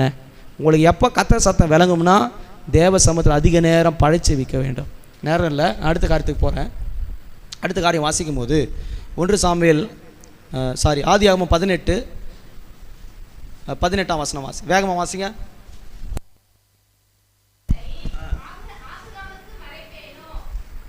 நான் செய்ய போகிறதை ஆபிரகாமுக்கு மறைப்பேனோ. 33 வசனத்தில் வாசிக்கிறோம். அதே அதிகாரத்தில் 33 கர்த்தர் யாரோட பேசி போயிட்டாருங்க? உங்ககிட்ட எப்போயாவது ஆண்டவர் பேசிட்டு, சிஸ்டர் 4 o'clock நம்ம பேசியிருக்கிறோம், ஈவினிங் 6 o'clock மீட் பண்ணலாம் போயிருக்கிறாரா? என் கையை உயர்த்துங்களா பார்க்கலாம் யாருக்கா? அப்படி ஆண்டவர் என்ன 6 o'clock வர சொல்லி அப்பாயின்மெண்ட் கொடுத்துருக்காரு. கை உயர்த்துங்க. 4 o'clock நான் ஜாம் பண்ணேன், 6 o'clock உன்னை மீட் பண்ணுறேன்னு ஆண்டு சொன்னார். கை உயர்த்துங்க. அப்படி யாராவது அப்படிப்பட்ட வல்லமுள்ள ஆட்கள் சபையில் இருக்கிறீங்களா? ஆண்டவர் என்ன சொல்லிட்டு போனாரா? என்ன சொல்லிட்டு போனார்? ஆபிரகாம் பேசி முடித்த பின்பு என்ன பண்ணிட்டாரு? நான் கிளம்புறேன்ப்பா, போயிட்டார். இன்னைக்கு நமக்கு யாருக்குன்னா அப்படி ஒரு அனுபவம் இருக்குதா? நான் செய்ய போகிறதை ஆபிரகாமுக்கு மறைப்பேனும். அப்போ விசுவாசமுள்ள ஆபிரகாமாக தேவ சமூகத்தில் உட்காருகிறவர்களுக்கு கர்த்தருடைய சத்தம் கேட்கும். ஆபிரகாம் விசுவாசத்தின் தகப்பன். நல்ல விசுவாசத்தோட கர்த்தர் பேச போறாரு. இன்னைக்கு கர்த்தர் என் கூட இடைப்பட போறார், இந்த ஜெபத்தை நான் உட்கார போறேன், கர்த்தர் என்கிட்ட பேச. அந்த விசுவாசம் இருந்தால் எது கேட்கும்? கர்த்தருடைய சத்தம் கேட்கும். அவன் நம்பிக்கையில் ஆண்டவர் பேசுவாரா தெரில, நடத்துவாரா தெரில, சொல்லுவாரா தெரில, எதிர்பார்க்குறேன் கிடைக்குமான்னு தெரில, இப்படி சொல்லிட்டு இருந்தால் எது கேட்காது? சத்தம் கேட்காது. வேற ஒரு சத்தம் கேட்கும். கண்டிப்பாக அந்த காரியம் நடக்க போகிறதில்ல, நீ தயவுசெய்து அழுதுனே போயிடு, அப்படி தான் கேட்கும். ஆனால் ஆபிரகாம் சொல்கிறார், நான் செய்ய போகிறதை ஆபிரகாமுக்கு மறைப்பேனோ. தம்முடைய ஊழியக்காரர்களுக்கு தம்முடைய ரகசியங்களை கர்த்தர் வெளிப்படுத்துகிறார். மோசே குறித்து வாசிக்கும் போது கர்த்தர் மோசேக்கு முன்பாக அவருடைய சத்தத்தை அனுப்புகிறார். இன்றைக்கி நம்முடைய வாழ்க்கையில் கர்த்தருடைய சத்தத்தை நாம் கேட்கணும். இதை நம்ம பிள்ளைங்களுக்கு பயிற்சிக்கணும். நீங்கள் விசுவாசத்தில் வளரணும். முதல்ல நீங்கள் நல்லா வளர்ந்து அந்த சத்தத்தை கேட்க பழகிட்டீங்கன்னா நீங்கள் சொல்லுவீங்க, உங்கள் பிள்ளைங்க இப்போ போயிட்டே இருப்பாங்க, நீ இந்த பிரச்சனையோடு வந்திருக்கிற அப்படின்னு யாருக்கு உணர்த்துவார்? ஆண்டவர் உங்களுக்கு சொல்லுவார். உங்கள் பிள்ளைங்க எங்கேயோ வெளியே போயிட்டு வந்திருப்பாங்க, நீ விசுவாசமில் நான் ஜாம் பண்ண அவங்க பிள்ளைங்களை பற்றி ஆண்டு சொல்லுவார். இன்றைக்கி அவங்க அங்கே போகிறாங்க, அங்கே பிரச்சனை வருது, நீ அதை இப்படி சரி செய்யணும், உங்களுக்கு சொல்லி அனுப்புவார். சத்தம் கேட்கும்.